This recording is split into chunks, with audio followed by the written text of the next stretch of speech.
I mean, I tell you what, even the jobs that paid me nothing, like when I was first learning them, it was like, all right, I can do this. You just need somebody to get the plates and make them go from here to here.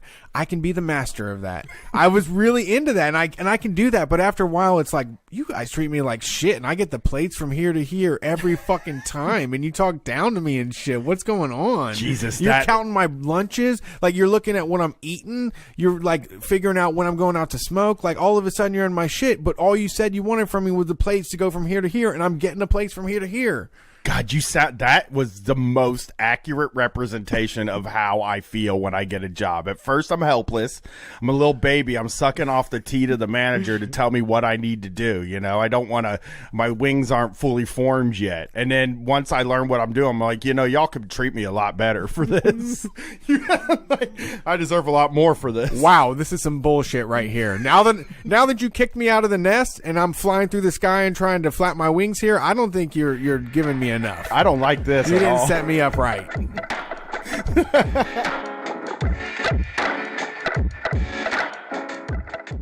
You know, you probably hear people constantly talking about this horrible thing called capitalism. I have. Yeah, you've heard that? Yes. You're like, what? How does capitalism affect me? I will tell you, it runs your entire fucking life. You've probably heard of socialism or communism. Communism. And they say they try to control your entire life. Your whole day is taken away from you. What control do you have over your day now? Most people have to be chained to a desk for 40 hours a week, and they're not allowed to leave. When you wake up in the morning and you feel like shit and you have to wipe the sleep from your eyes and like look around and be like, why does this have to happen this early in the morning? That's a capitalism. And it controls everything, like your healthcare, your education. It all comes down to making money, but some things just don't make money. Honestly, ask yourself, how afraid are you of getting an injury and how that could possibly fuck up your life? Yeah. You're being stopped from skateboarding, breakdancing, doing anything fun, because if you get injured, you're fucked forever. You can't go to work. And so then you have all these people that say, well, we can make a kinder capitalism, a more conscious capitalism. It isn't gonna fucking happen. We need anarchy, we need socialism, we need communism, we need anything but more capitalism. But wait, Brett. When you go to the grocery store, you have almost unlimited choice. You can buy 100 different types of cereals. All made from the same stuff with different graphics on the outside. All corn. It's basically just a bunch of boxes of corn. That's capitalism. It actually treats about 1% of the population like humans, and the rest of us like tools for those superhumans. You don't have any money, your bank account's low? I know where the money is. Jeff Bezos has it, the Waltons have it. And they took it from us, right? They took it from us. We're just getting our money back. Yeah, your work made that money. You deserve that money. That's your money. The 1% has never decided to do the right thing. That's why we have to take power and just spread it out among the 100% of people that exist. Can you imagine being that sensitive? Like you, well, that's like what that they're is the PC as hell. ultimate. Hey, you know what? This is the freest goddamn country, and it's so free that if you don't stand up, you aren't a free person. And goddamn it, boy, if you don't stand up right now, you ain't free. Because you have the freedom to do whatever you want. But I'm telling you, I have the freedom to make you feel bad for doing the freedom. Just get up and say you love it. Just get up right now, Copernic. God damn it. It's so free that you can't do it. You have to. It's free because there's only one way to be. That's why it's free. So be that. Damn you. They don't have anything to live. I mean, their kids hate them. They don't have, all their money got stolen by banksters and shit. Healthcare's running through the fucking roof. Oh my God, have you heard the news? Kids are dying of kratom. That's not true. They're injecting it into their veins. I don't think that's happening. An ABC Action News exclusive. A mom says a popular herb killed her son. The most recent death happened in early June. Kratom, also known as metrogenine, was one of 4 drugs blamed for his death. This was like the devil's drug. It really is just a green powder that makes people feel better. Yeah, it's a leaf. It grows from the ground, you smash it up, you make a tea out of it, you throw it down the back of your throat, you eat some capsules, and you feel better, your mind's clear. And most people that use Kratom don't have access to healthcare or prescriptions or any of that regular medicine stuff. They get it from local stores or online. Let's do an example here. You're a young person. You don't understand how all this works. So let me explain this to you. When you get hurt in your older age, let's say you're 34, you work on a roof, you fall off and you crush your fucking heel, right? It's all shattered. The doctor 10, 15 years ago was like, that's fucked up. That really hurts. You're gonna need some opioids to kill that pain. And then the DEA says, no, you can't have those anymore. These doctors have to tighten up their prescriptions. And now you don't have any. You can't afford them. What do? You can take Kratom. It has the same effects, it's less addictive, and it's more gross. So that even brings down the use. You're not gonna use it as much. Kratom kills the pain in your body. It also cures social anxiety. The government's solution to stuff like this is always prohibition, which means putting more people in jail. How big is your appetite for the war on drugs? I'm sure it's small. It's shrinking every single day. Don't let them continue it. Don't let them outlaw more stuff. Good point. Thank you. Polite about It's just it. not the polite way to have Yeah. sex. That's just I- really one way to have sex gonna- that's polite, and it's to say, ma'am, or sir, or non-binary person, would you like to enjoy some making love with me? And then if they answer yes, then you mount that person and you move back and forth politely, and then you kind of finish it up and you say, that was great, and then you never mention it again. That's the right way to have sex, okay? And folks, and that's why we don't do any sort of sex advice or sex stuff on this show, because there's none to be given. I am wise! I want you to write the polite sex book, like the proper polite method. I just said it. How many times have you gone into work and then looked at your boss and said, what are they doing? You ever think about the levels at a job, Brett? Of course, the people on the very bottom. What do? Usually clean. Yeah, and then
Hey everybody, welcome to Street Fight Radio. Sunday night, perfect time for a street fight. The Callin Show is happening right now. You can get a hold of us. That number to dial is 614-655-3887. The queue is open, and I don't know, I'm having trouble. I'm not seeing anybody in the queue right now, but I think there are some people in there. I need to refresh maybe. Somebody said they're in there. We'll see. Thanks for listening to the show. Thanks for tuning in. You can find us, as always. We're a podcast. We've always been one. Get us on SoundCloud, iTunes, and all of that. But if you want to get more involved, there's a chat that happens every Wednesday night and Sunday night when we're doing our shows. You can see us live on Twitch, Twitter, YouTube, and Facebook. Please come jump in the chat. Let us know what you think. There's a lot of cool people that are there each week. We appreciate you, as always, helping new people get acclimated to everything that's going on here. For those of you that don't know, I'm Brett Payne. He's Brian Quinby. We're Street Fight Radio. We've been doing this for a while now, and we are hoping eventually that it will turn into a global movement to take down all hierarchy. Eventually we'll get there, but for now it's just a simple radio show. But we want to hear from you. Brian and I have been working on Street Fight. We don't have a regular job anymore. We want to know what's going on in the world of Street Fighters. So, once again, that number to dial is 614-655-3887. You can find more bonus content over at Patreon. If there's not enough, just go to patreon.com/streetfightradio. You can sign up for our bonus material, including probably over 100 audio shows. We've got a couple dozen zines on there, lots of bonus video, tons of amazing content.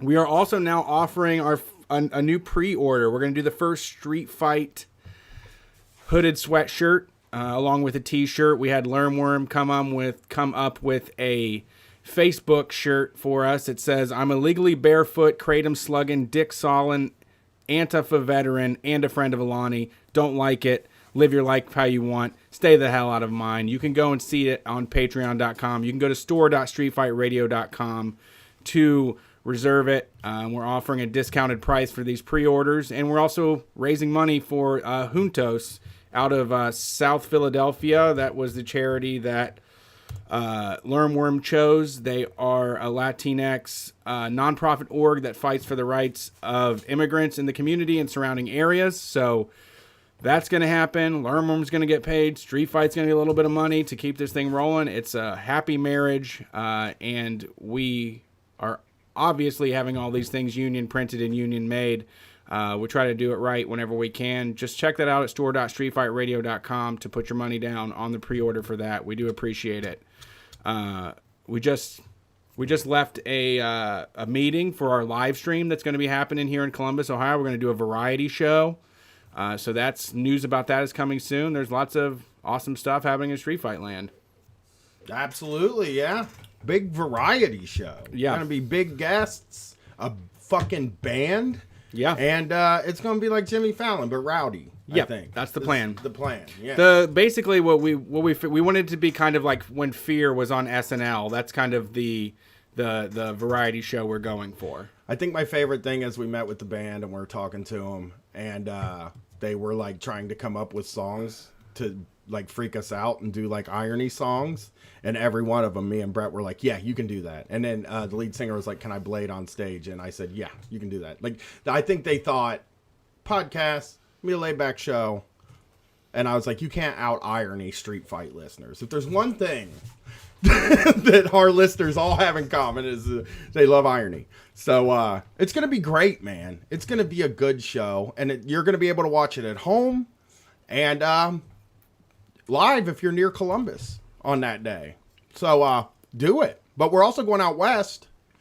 Portland sold out already. Yeah.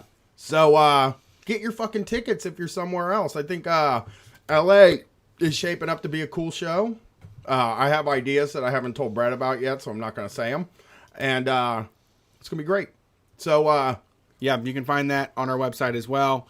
Seattle, Portland, Los Angeles, San Francisco, and San Diego. We're going to be there in like 2 weeks. Yeah, so it's been a wild weekend for me, Brett. Saturday, we got paid, And Thursday and Friday, I had $7 in the bank account. That was my fault. I made a lot of mistakes. We're past it. It's over. We have money again. A decent amount. I didn't fuck up this time. But Friday night, we had $7 in the bank. So Saturday, I woke up relatively early, and I transferred my pay from PayPal to my bank account. And then I was like, okay, so what do I need before we leave? Obviously, Kratom is what I need before we leave. I wanted the good stuff, so I went to the site that I go to get the good stuff. And Tell them, because they always ask us. Superspeciosa.com. I spent $268 on Kratom. I bought a lot. And it's kind of expensive, but it's like the good If you stuff. buy in bulk, I mean, it's expensive, but if you buy in bulk, it's cheap. Yeah, and it's the good. It's like I think the best stuff going. You know, it's my favorite stuff. So anyway, they let you pay by credit card now, Which is new in the world of Kratom. Yeah. So I go to type in my credit card number and declined. Type in my credit card number again. Maybe I fucked it up. Declined. Type it in one more time. Declined. So then I go to Zelle, which is like PayPal, but not PayPal. And I use that. Approved. $268. 5 minutes later, phone call from Visa Fraud Prevention, who starts listing, we're going to list your charges, right? They list 3 different times that I had spent $260, and then the one time where I spent $268 because they tack on a little fee for using Zelle or whatever. So it says if you didn't make these purchases, press 2. And I'm like, well, I didn't. I only made 1 purchase. I didn't make the other 3, and that's like $600, $700. First, I'm going to ask Brett what he would do in this situation. Would you tell them? Yes. That Because I've done this. you fucked up, right? No, not that you fucked up, but you're just acknowledging that you tried to do that. You're not accepting all of the charges. You're just acknowledging that you tried to do it. See, I thought I was accepting all the charges, and I thought they were charges. This was actually, they were reading the ones that got declined, Right. as in like somebody tried to run this 3 times and it got declined. Right? So I'm like, I hit the button. I'm like, no, I didn't do that, because I freaked out because I thought they were going to take $700 away from me. So immediately call the bank. It's Saturday. They close at noon. I call the bank at like 11:45, and I talk to the woman at the place, and she's very helpful, and she turns my card back on. Woo! Then I go, and I go to REI because, funny story, I was taking one of my famous very long walks on Friday, and listen, I maybe wasn't paying the most attention. I was writing a zine article as I walked. There was a fence, okay? I walked around the fence, all right, like out and straight forward, but turned out why the fence was there was that they were pouring concrete in a massive hole, and it came out a little further than the fence. I tried to explain this to you, but I feel like you probably thought I was just a dipshit anyway. What I'm saying is the fence came this far. Like a chain link fence? Not a chain link fence. One of those big orange plastic walls that they're all over downtown Columbus. Oh, yeah, I wouldn't call that a fence. You know what I'm talking? It's like a fence. I mean, I don't know what it's called. Sure. But it's one of those orange walls. Barricade. Right? And you walk along those walls the whole time. You have to, So I just sort of followed the wall. I come around, and I take a step, and it feels weird. And instead of looking down, I just take another step. And the next thing I know, I'm like up to my ankles in concrete. Did anybody see you? Did the guys? Okay, so they were still pouring it, but they were all facing the other way. So I got the fuck out and just left. I felt like a fucking fool, dude. I felt so fucking stupid. Because, not because I stepped in concrete. Because, like, whatever, I was on my phone. My fault. My bad. I fucked up. I felt dumb because of the second step into the concrete. That, I should have looked. It was an odd step the first. I remember thinking, like, what is this soft, like, ground? Up to my fucking ankles, dude. Ruined my fucking shoes. So I go to REI and I buy a new pair of shoes and a new water bottle carrier because I lost mine, which story about that is I had this Stan Sport water bottle carrier that Brett got me for Christmas that is magnificent. You can wear it around your shoulder and it has a little pocket in it. You can keep like some smokes in there or whatever. And then you put your water bottle in it. You don't have to hold the water bottle. I hate walking with shit in my hands. I don't like it. On 10/21, right, when we got back from Texas, I was like, I'm going to order a new Stan Sport. Googled Stan Sport 100 times. Went to 100 different websites. Listen, Walmart had it on the site and it said out of stock. Okay. And I was like, so I guess it's done. You know, they don't make the Stan Sport anymore. I got to get something new. How did the Stan Sport, how did that go out of business? I know. I don't know why Stan Sport is. I didn't think it was some damn fly-by-night company. Yeah, Stan put his name on it. Yeah, because Stan Sport is like kind of like Jan Sport, but it's Stan. Yeah. You know? Someone you can trust. Yeah, that is a guy's name I trust. To Stan. like make something. You know what I mean? Like to make a thing for rugged men, rugged strong men like me. Like they make those, right? So fucking last night, after I get this thing I got, and I'll show Brett now, it's a Nalgene water bottle, and I bought the water bottle holder, and then I had a guy make me a shoulder strap at REI. Out of what? With the cord for something. I don't know. It was just cord that they sell for 45 cents a foot. Right? Oh, just like webbing. You have like... Webbing. That's what he called it. Yeah, webbing. So, that's all it is. It's not bad, right? That's not bad. No, it's great. That's fine. It was $11. So, I get home last night. My wife Googles Stan Sport. It's in stock everywhere. Like at all the stores. So now I'm convinced that me Googling Stan Sport a bunch of times and going to the site and seeing it's out of stock made these motherfuckers order more Stan Sports. Yeah. And now I'm fucking not having a Stan Sport. I can't get one because I have a thing now. I'm not going to do it again, you know? So I'm depressed about the Stan Sport. I'm hoping that some kind person gets me a Stan Sport for Christmas so I can throw this one away. It's fine. I'll throw it away if I get a Stan Sport, but I'm not buying a Stan Sport with my own money. Donate it probably. Well, I'll do something with it, you know? So anyway, I buy that. I buy all that stuff. I go buy a box spring, like at the box spring store. Box Springs R Us. Original Mattress Factory, actually. I only buy high quality bedding. Yeah. My daughter's been sleeping on a bed that's been broken for like a month, and I was like, okay, you know, she deserves better than this. So I buy that, and it was pretty expensive. I go home. I'm just hanging out at home, just relaxing, chilling out. I'm like, you know what? My wife's asleep all day. I'm gonna go to the movies. I go to see Terminator, Dark Fate, and my card gets declined 3 times. Yep. On the app. Okay. So it's on that. I also had taken out $220 for a washer I bought.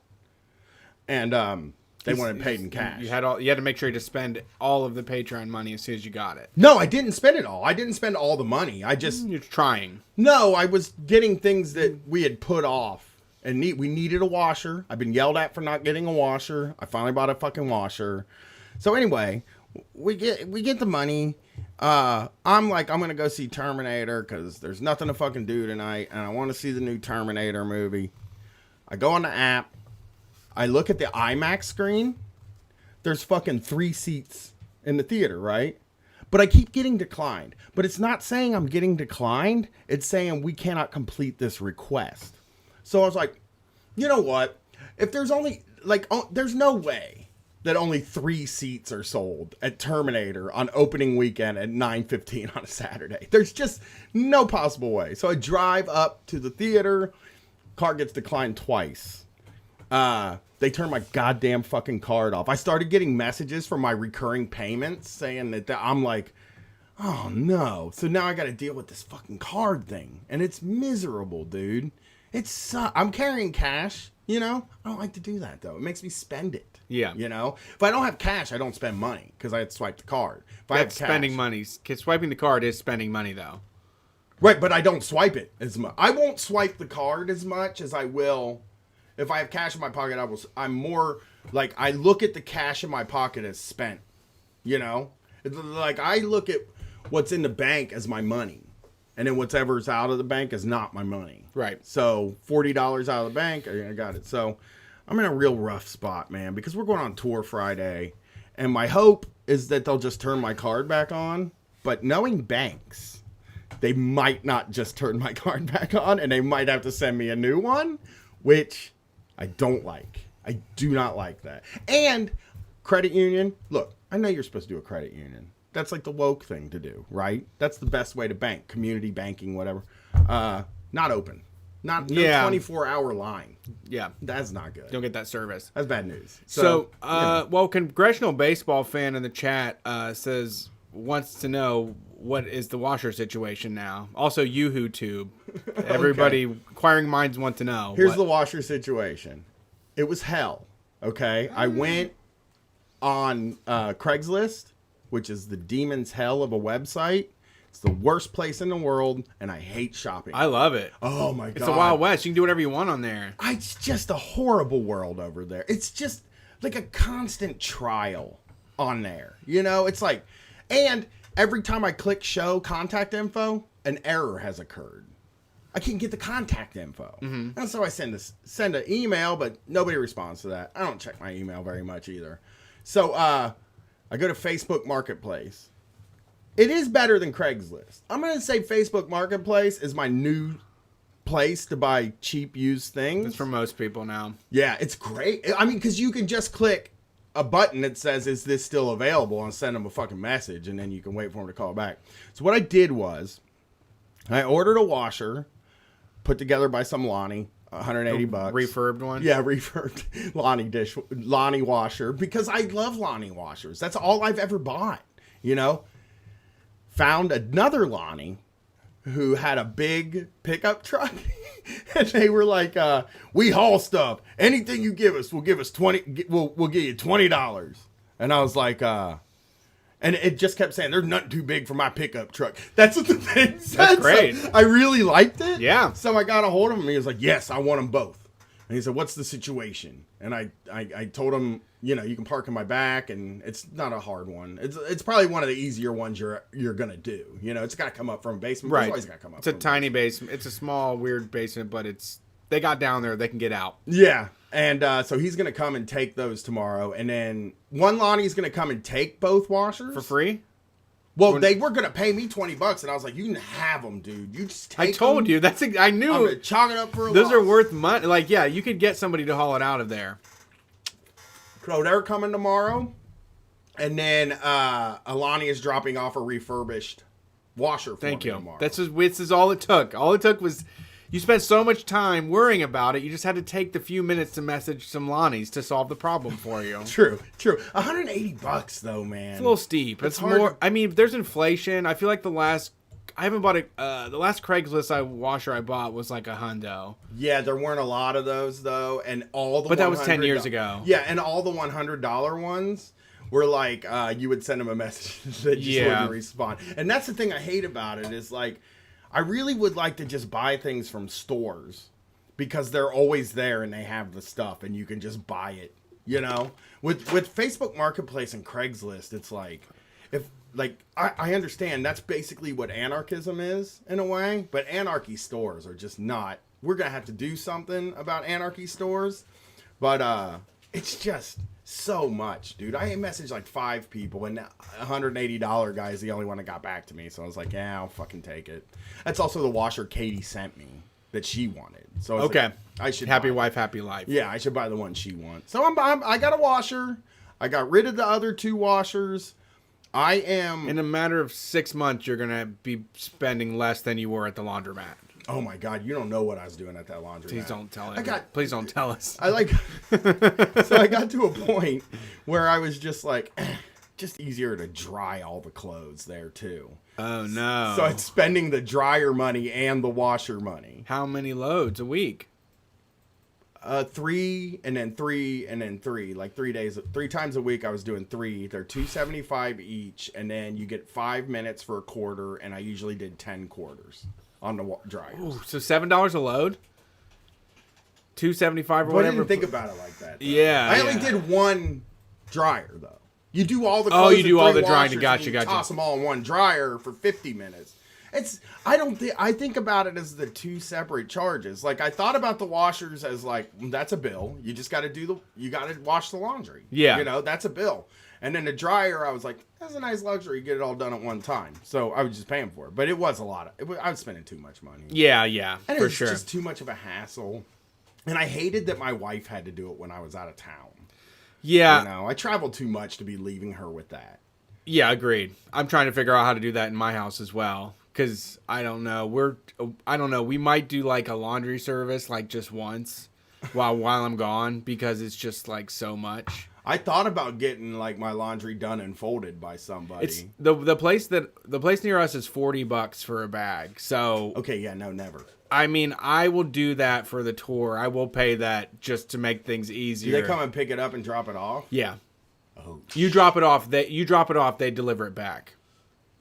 I don't know. I mean, it's not that. It's right around the corner from. It's Okay. really not out of the way. Yeah. But I have considered it because it is a challenge. It's really shitty to like leave somebody all alone with a 6-year-old and then for 2 weeks and then figure out like how you're supposed to make food and also I mean, the single parent shit is tough is what I'm saying. I've been thinking like, I have been thinking a lot about like, if I made like, I guess if I was somehow able to make $2,000 more a month, I probably would have somebody do my laundry. I don't think that's not. I don't know. You said you like doing it though. I mean, part of me was like, okay, so there's this dead time at the fucking laundromat, and it was fine, and I don't mind folding it, you know? But I don't like dragging the stuff out of the house. No, I'm not talking about that. I mean, I'm talking about like I like folding laundry as well. Like I'm not trying to eliminate the laundry. I'm just trying to make it easier for my wife while I'm gone.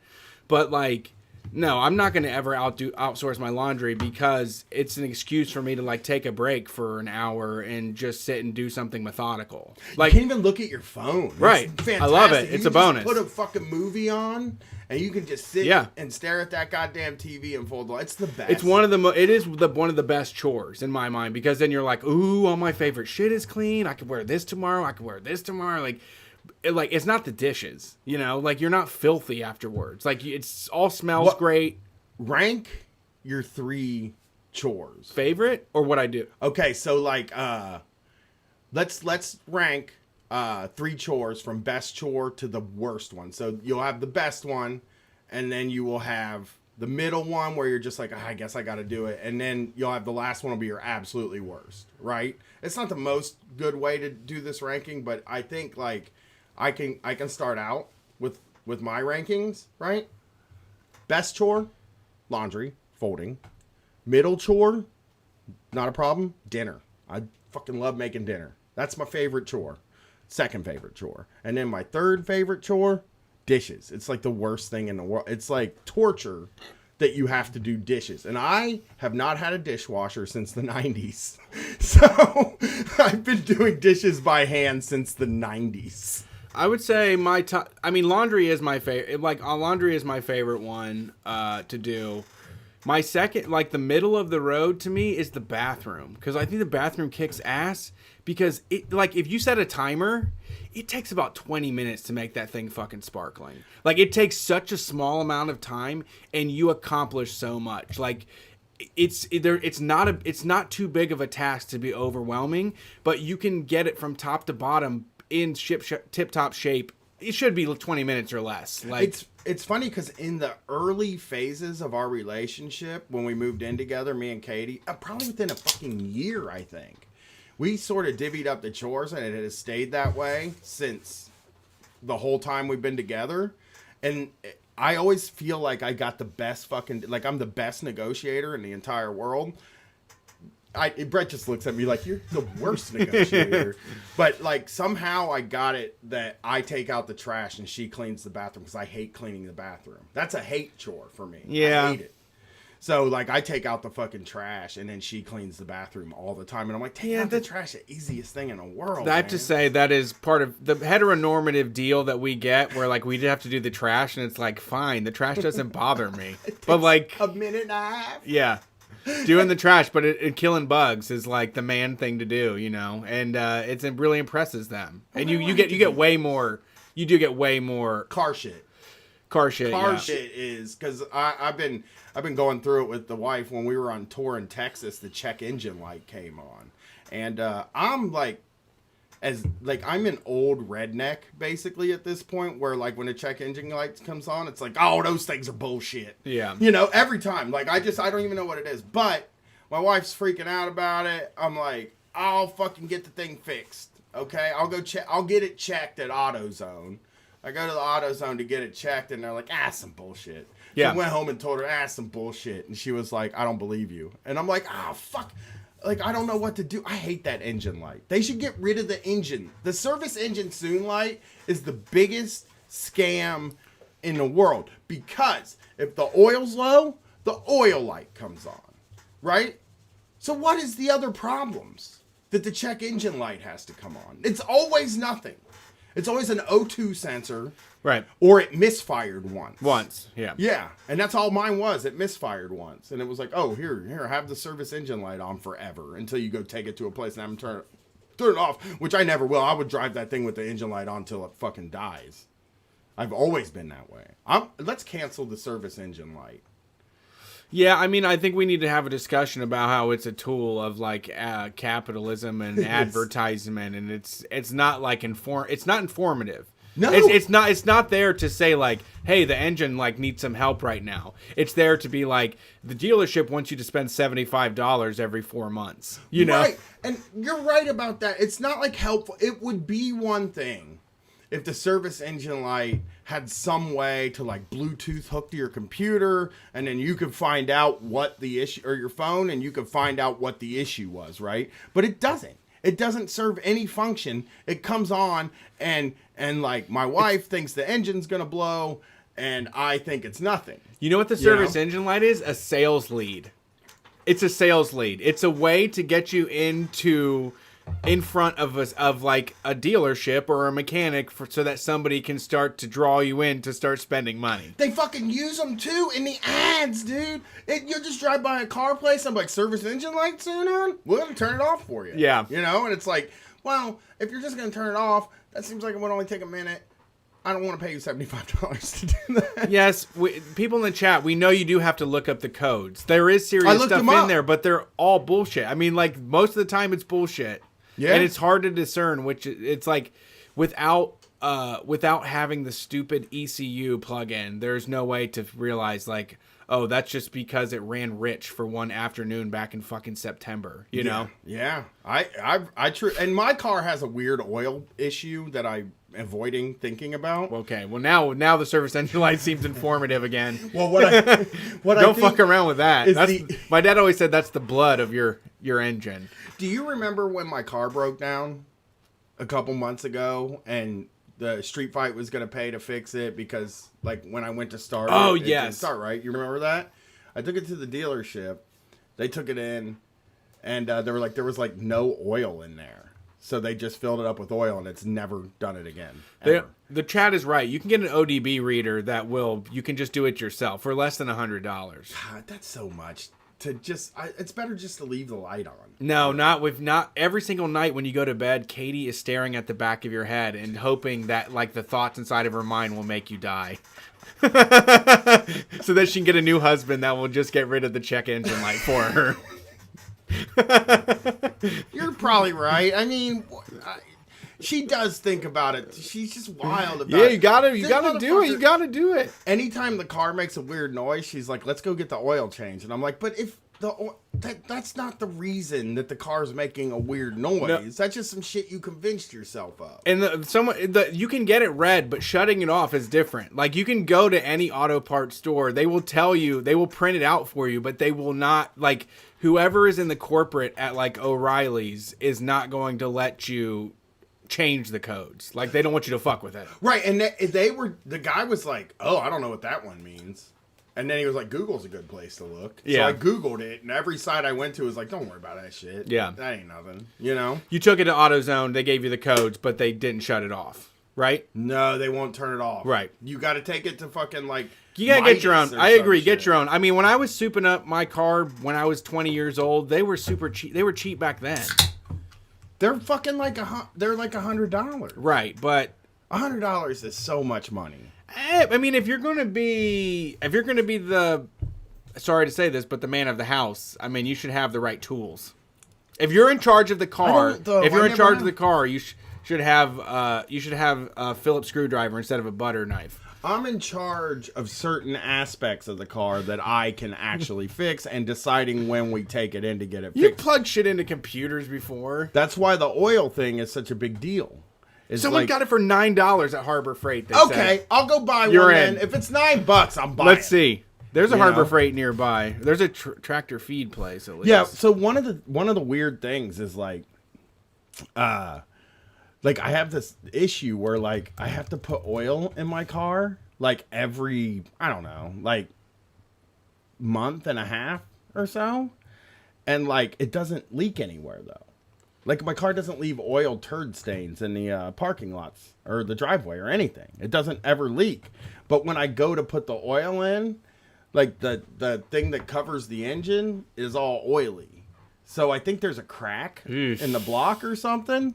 It's my guess, maybe. Yeah. Intake gasket. Okay. So I'm looking at Harbor Freight. They do have one for $32. That's like the cheapest one on here. That I'm getting will one. do it for you. Well, I might not. I don't care. But here's the problem: is that Brian is going to walk into there and they're going to talk him into the $189 one, and then he's going to be like, "They shut my card off again." No, I'm not gonna buy 100. I would just be like, I don't want it. Fuck it. I don't care. I'm looking at this in-tank manifold gasket. I can get one of those. I think I can do that. I think it's a crack block, my friend. You would be having a lot more problems driving if you had a fucking crack. Huh? Maybe I'll take it in. I don't want to take it in though, because I'm afraid they're gonna tell me it's gonna cost $1,000. You know. I mean, nothing happens though. It runs perfectly when you put oil in it. Once it starts clicking and clacking, you put oil in it. Boom, you got yourself in like. Yeah.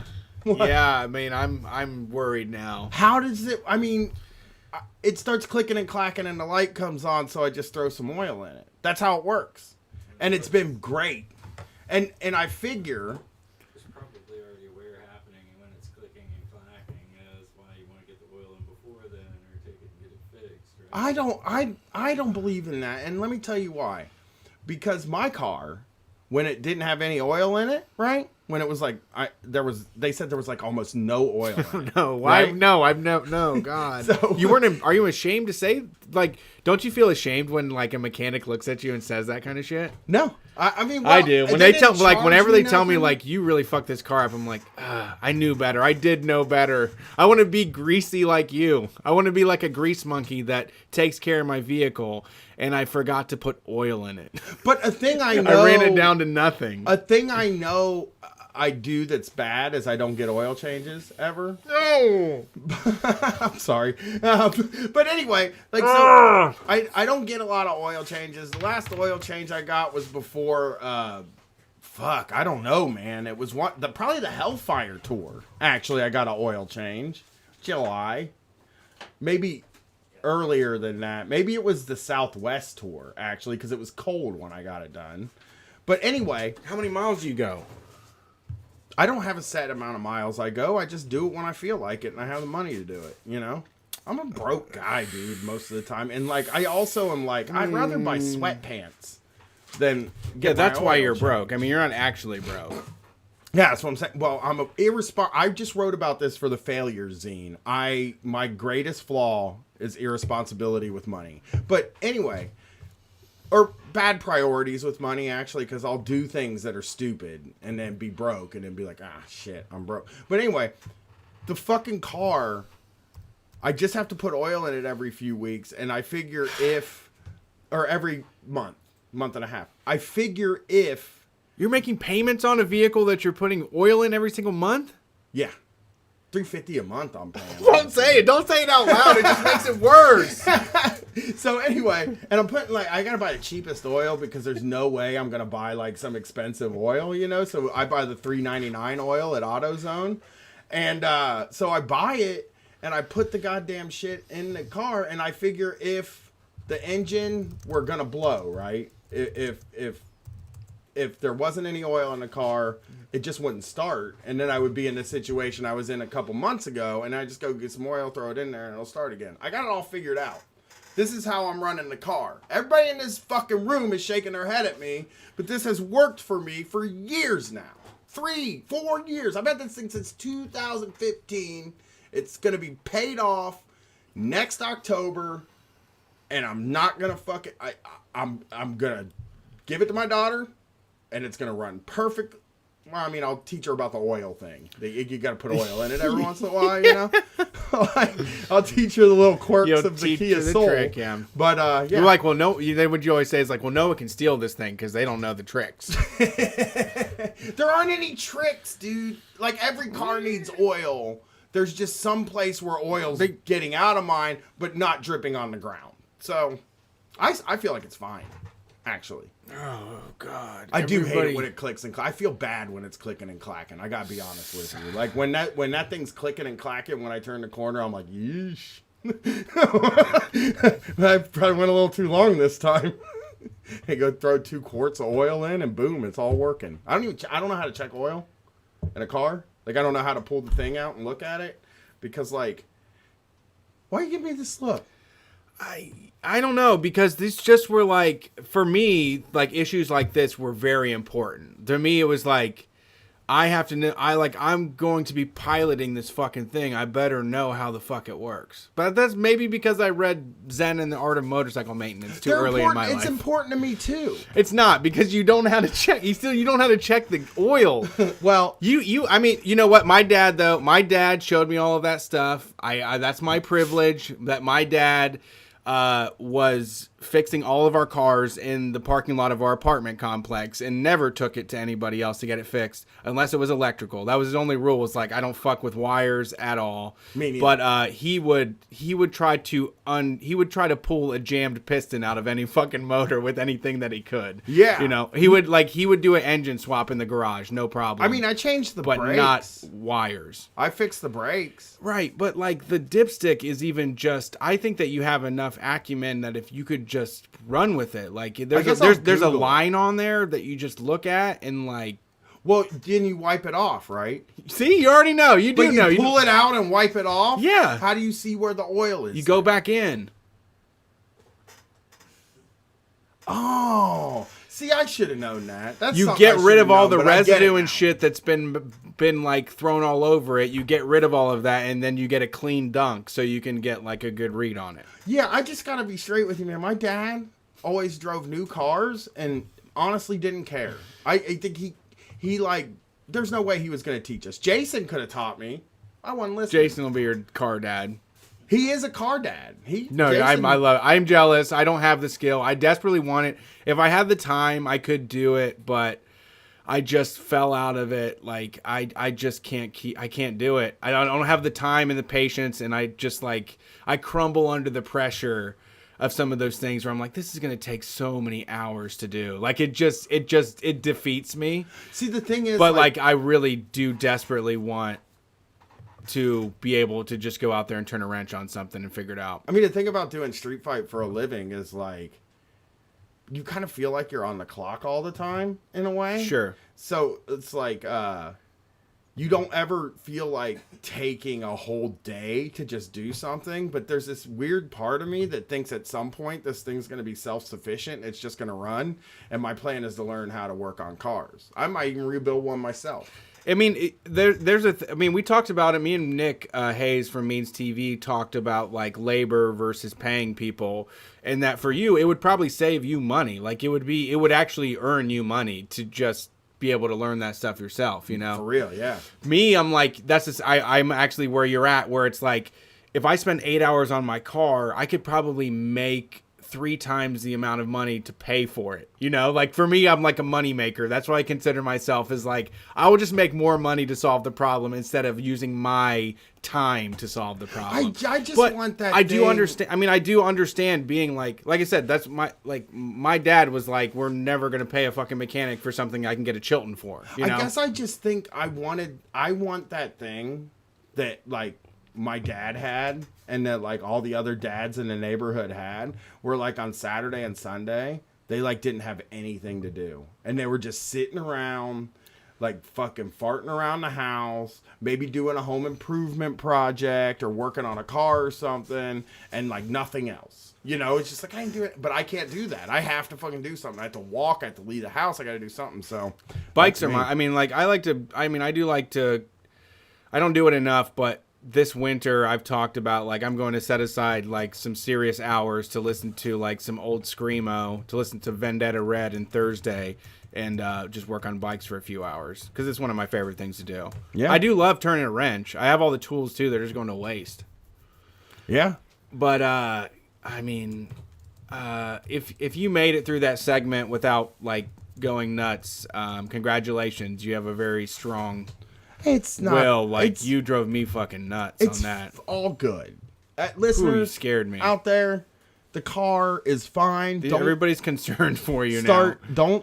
Don't do that. Don't see, now they're gonna come at me on Twitter, and they're gonna come at me in the Facebook group, and they're gonna come at me in the chat and be like, dude, you really need to fix your car. And it's like, my car is working great. Yeah, there's nothing wrong with it at all. It's fine. There's nothing, as long as you put in oil. As long as I put in oil about every fucking like 40 days. It's about and that's like a long time too, you know? It's not like I'm putting oil in every week or something. Like, there were cars. What's your threshold? What? What's your threshold? I mean, if I was putting oil in it every week, I'd be like, we got to fucking fix this. 2 weeks? You'd forget about it. It would be like, it would line up with paydays at that point, right? Yeah. You would just get it. I would just get the oil. You're just like, well, Katie got paid. I got to go run and grab a couple 5W30s. And I would also buy the big thing. You know what I mean? Yeah. I would just buy the jug of oil. Yeah. You know? Every 40 days is just, it's like an extra little tax on driving a car. Hey guys, I listened to a lot of feedback from the show. Instead of buying it at a quart at a time, I got a barrel of oil in the basement. It was way cheaper that way. So now I'm saving money now. They yell at me so much. Then like when I do the right thing, they're like, "Oh, you're not supposed to do it." Like the grocery shopping thing. People were like, oh, you grocery shop like a psycho and stuff like that. And I was like, oh, no, I don't. And then they started giving me tips. But I guess I like did it wrong. I bought the wrong stuff in bulk and stuff like that. And they're like, what the fuck is wrong with you? I'm like, you people are never happy. Oh, yeah. I'm a moron. That's the problem. You don't buy bulk bread or produce. I would never, ever do Well, onions, I guess. Potatoes, for produce, I buy like 3 apples, 2 peaches. No, the box. Apples last for like a month. You buy a bag of apples. Apples should be bought by the bag. They get all mealy after like 3 days. No, they don't. I think they do. I don't know. I don't eat the apples. I eat grapes, which also get soft after 3 days. So apples should be bought by the pound for sure. Okay. Well, I don't believe in that. That's they last wild. I mean, I do get charged by the pound for the apples. Right, but the $3.99, do the $3.99 pound. It like lasts longer. They don't do Honeycrisp that way. They do. They don't do the big giant. They're all the small. They don't do. They look like motherfucking You're right. apple from the teacher thing where the worm comes out. I gotta say, I spend a lot of time correcting you, but I absolutely will cede and say when you buy the Honeycrisps in the bag, they're like golf balls. I know they're teeny tiny. There's none of them like apples. Muscular, like fucking melon-sized apple that I like. Right, when I was growing up, we had a crab apple tree in our front yard, and we would always be eating those crab apples. What? You remember, Jason? Yeah, we would just eat the shit out of those crab apples all day. We'd be out there playing kickball and be like, go grab an apple off the tree. And we just start eating it. A little bit of nutrients, keep you going.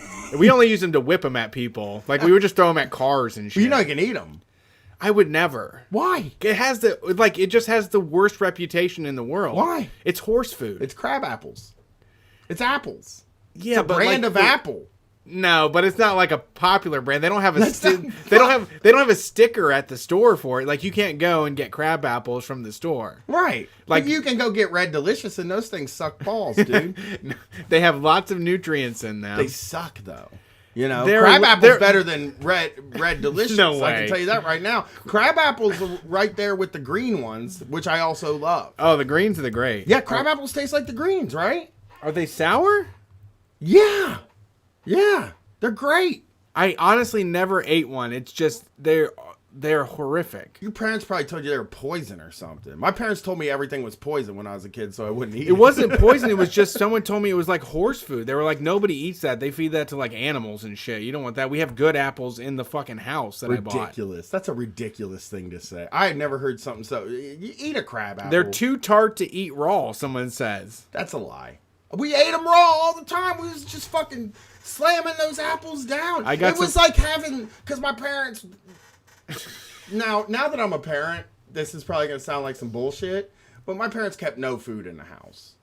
They also had 5 kids, and we were all teenagers at the same time. So there's a possibility that they did keep enough food in the house, and it was impossible to keep up with the demand, right?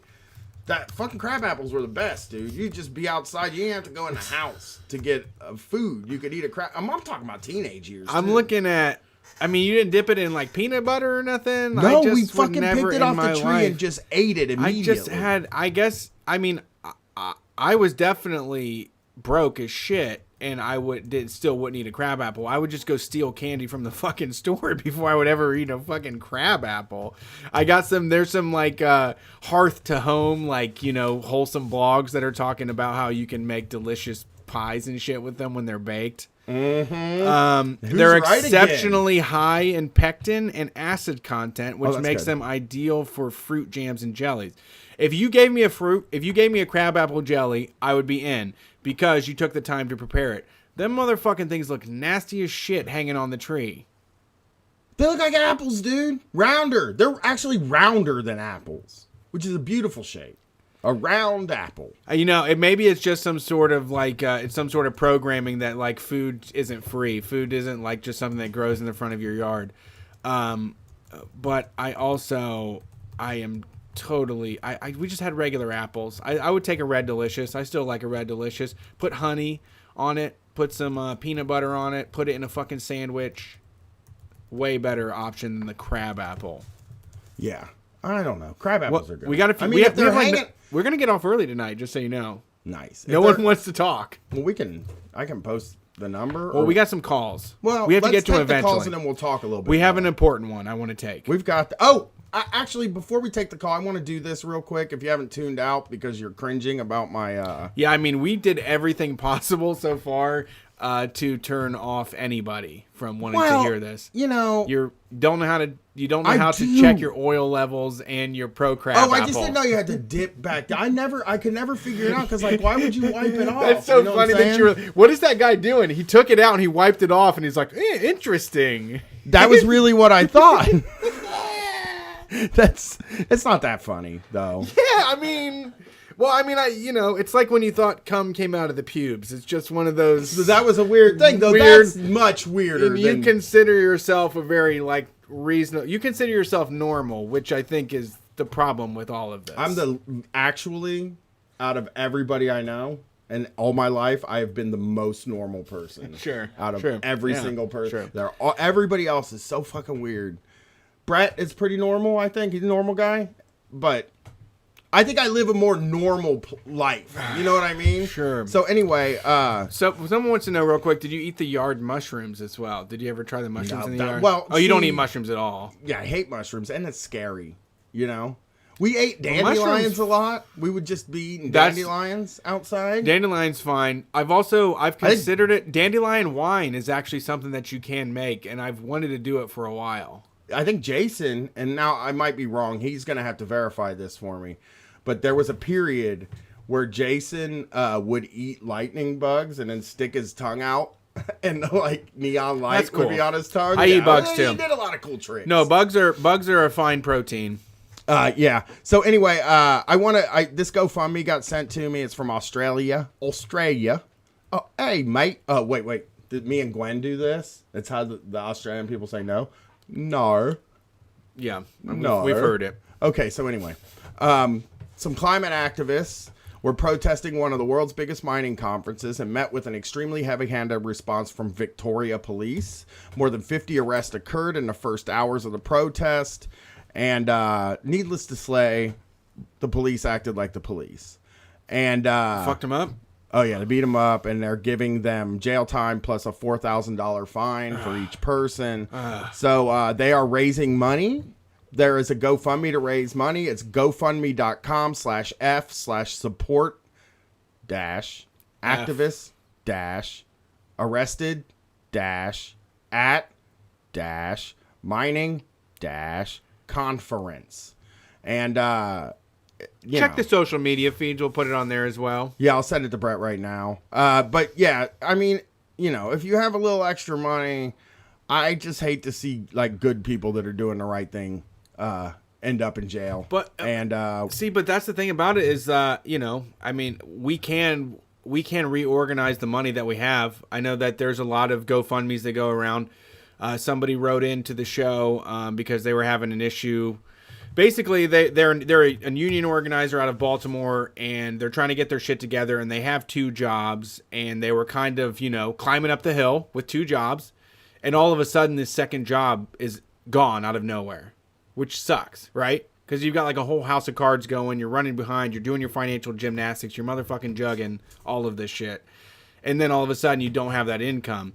So we were able to raise like enough money for them to float by, and get shit back to zero.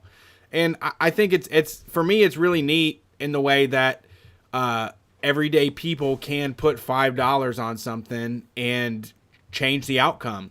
Because I got a weed charge back in 2015, and Street Fight listeners paid for my lawyer. It cost, like, going to court sucked, but I didn't have like the same penalties that other people have. Jake, our audio engineer, went to motherfucking jail for his Facebook post, and he didn't have to pay for any of that, and that was a very expensive case for him to win. He's being charged with terrorism. So it's awesome. We are also we also are oh, actually, yes, Jake, I would love that. We also are like we're gonna help Terrence out. For all you people out there, it's fucked up what happened to Terrence, and we're going to give him a hand. Terrence from the Trillbillies got caught with weed. I haven't even heard the story yet, to be honest. Yeah, we got his back, though. It don't matter. I haven't heard it yet, but he's been informed. We're going to make sure that goes away. But these are ways to help. I mean, back at the beginning of what we do, even when we were doing like stand-up comedy back in 2009, like, I thought it was a funny joke to say that people could, like, be bad at their job and we could set up a fund where they would, like, I used to tell this joke 10 years ago when I was trying to do stand-up about how we could set up a slush fund for meter checkers, for the people that walk around and do the meters. Basically, we would go out on the streets, we would contact them and tell them not to do their jobs, and they would go for as long as they could, not writing tickets for parking violations ever. And what we would offer them is protection after they got fired until they were to find gainful employment again, Yeah, And absolutely. that's what I want to do is, like, I want to use money in, like, insidious ways. Like, the same way that everybody else uses money to lie, cheat, and steal. That's what I want to fucking do. I don't want to be, like, virtuous. I don't want to fight a fair fight. That's democratic bullshit. I want to reorganize this money so that people can not have a job and just fucking riot, for months on end. Yeah. Like, I talked to Joy, one of our mods in the Facebook group, and I was like, I was really considering trying to figure out, like, what kind of a monthly stipend you would need to set up a base camp in front of those ICE facilities and just create a continuous protest, and we could funnel the money to you until it got to a big enough thing where we all had to just leave our jobs and tear down the White House. Nice. I do like that. So, if you run into these sorts of things, the arrest help and stuff like that, the GoFundMe is going to be in the notes for the show, and that's it. Like, let's take a call, man. All right. Thanks for listening to Street Fight. Let's see who we got here. Yeah, thank you for that. Thanks for calling in. Who we talking to tonight? Hello. Howdy. Hello. Hold on. We're here. Hi. Hey, Jacob. Hey, Jacob. How are you? What up? Good, guys. It's nice to hear from my 2 white dads. Thanks for calling in. Hello. Okay, sweet. Some people don't know, Jacob. You're one of our. Oh shit! I feel like I was about to use the wrong thing. You're one of our First Nations listeners, right? You're one of the That's right. I'm indigenous. right. Okay, yeah. You can call. I don't know. It's all good, man. It's fine. No, I'm it's just an like Indian. it's something I don't say out loud. It's something like I man. totally respect online and read about all the time. But then when I'm having like being out loud about it, it's like, oh fuck, how do I not be stupid? No, it's all good. I feel like it's definitely different in the States, and like I feel like I'm not the type to really like say it's cool to say or whatnot because you're like my other white dads because my dad is also white, so and I definitely look more like my dad than my mom. It's kind of one of those things where like, Yeah. I mean, in Ohio, it's like an odd thing because there aren't, like, it doesn't feel like there's a lot of indigenous peoples here. You know what I mean? I don't know. I don't run into them. But it's not when like I lived the in Southwest yes. and shit like. When I was in Dallas, it was a way bigger deal. There were yeah. powwows and there was lots of stuff that happened down there compared to where up here. Yeah, it doesn't happen much up Yeah, here, man, so it's hard to. like, It's even hard, like for me. It's like I would love to have people. I would love to have people on the show, more indigenous peoples on the show and stuff like that. And it's just like I just don't know enough people. I really stink at knowing people. Oh man, you know? I can. I'll shoot you some good people to reach out to. There's this one dude in. I can't remember his name, but he's DNA. Like he lives out in Arizona, so he's I guess like Navajo. I'm not really sure. Like I'm not up on all this stuff, but he's like in his early 20s, and he's running for his tribal council strictly on like a platform of like turning the Navajo Nation into like a Marxist socialist government. Sweet, yeah, That's amazing. He has his own podcast and stuff like that. He's a really cool dude. But yeah, I don't want to hem you guys up too much, but you're talking about cars, and that reminded me of a story. So I can tell you a real dirtbag tour story, and then I can also do this draw that I've been posting about in the Facebook group for a while. Okay, can I tell you something? So which you can't. Yeah, put it down. You can't come on here and tell me that I'm doing my car wrong because I think I'm doing it perfectly. But I would love to hear a story about your car. Well, here's the thing. It wasn't my car, and it was a big old van. So like, when you said that your van was bone dry, empty of oil, it just reminded me of being on tour. I used to play in in a band or whatever, and everybody in the story is a Terry because I don't know if this is still like a Heedy thing or not. But so I used to play in a band, and before we broke up, we did like a full U.S. tour and whatnot. And to do the tour, we like rented a van from this person that was just sort of like low-key loaning anybody that asked their van. This is like, it was a wild ass van too. It had like a shag carpet in the back, like no back seats. So we all just sort of like arranged pillows in the back seat to sit on. Right. So that was the situation. There was just like shag carpets in the back, and all of our amps and stuff started rolling around all over us. It was like It's like traveling living 18 room. passengers. Yeah, basically, it was kind of sick, but it was. Yeah, man, that van was wild. But we went from we started in Seattle, then we would have gone down. Fuck, that was such a gong show of a tour because we played Seattle and Portland and Idaho, but then we had no dates from between Idaho and Nebraska. Oh wow! So we just shot from Idaho and very western Idaho, so like barely outside of Oregon, and just shot across the Midwest to Nebraska. But in doing that, we also did like this insane detour to go to the Overlook Hotel, which was a joke. Don't ever go to the Overlook Hotel. What's wrong there? I think we all imagined. Shining, spooky Oh, I know hotel, that. but it's not like the hotel that Stephen King stayed at. You know what I mean? Like it wasn't a spooky hotel. It was just like the hotel from the movie, and it was just crawling with tourists. I've been to but that one. We were the spookiest people there. Yeah, I've been to that one too. What did you think? What did you think? It was very tourist trappy. I bought like cheap nachos and like a bag of Doritos or something. Like it was all right. I didn't like the history there was all like propagandized. The whole thing was just so regular American history type thing. I wasn't impressed. I Yeah. guess. I mean, it was neat to be in like. Yeah, I did like. I mean, I do like old buildings, and I think I did get something out of looking at it and seeing how like you would be creeped out about if you were there staying. But it had been turned into such a tourist attraction that I'm just like, I mean, I don't like that shit. Anyways, you know. Yeah, man, it was trash. Like, it was not that sick, and like, with like knowing what you do now about the Overlook, would you have taken like a 12-hour detour on a 36-hour drive? Oh my No, god! I would Fuck never. no. Here's the thing: Like we our don't even take a 1-hour That's detour. what we did. We took a 36-hour, dude. Yeah, it was. We don't my even God. take. I'm going to tell you something, Jacob. We don't even take 25-minute detours. We like everything has to be off the road that we're driving.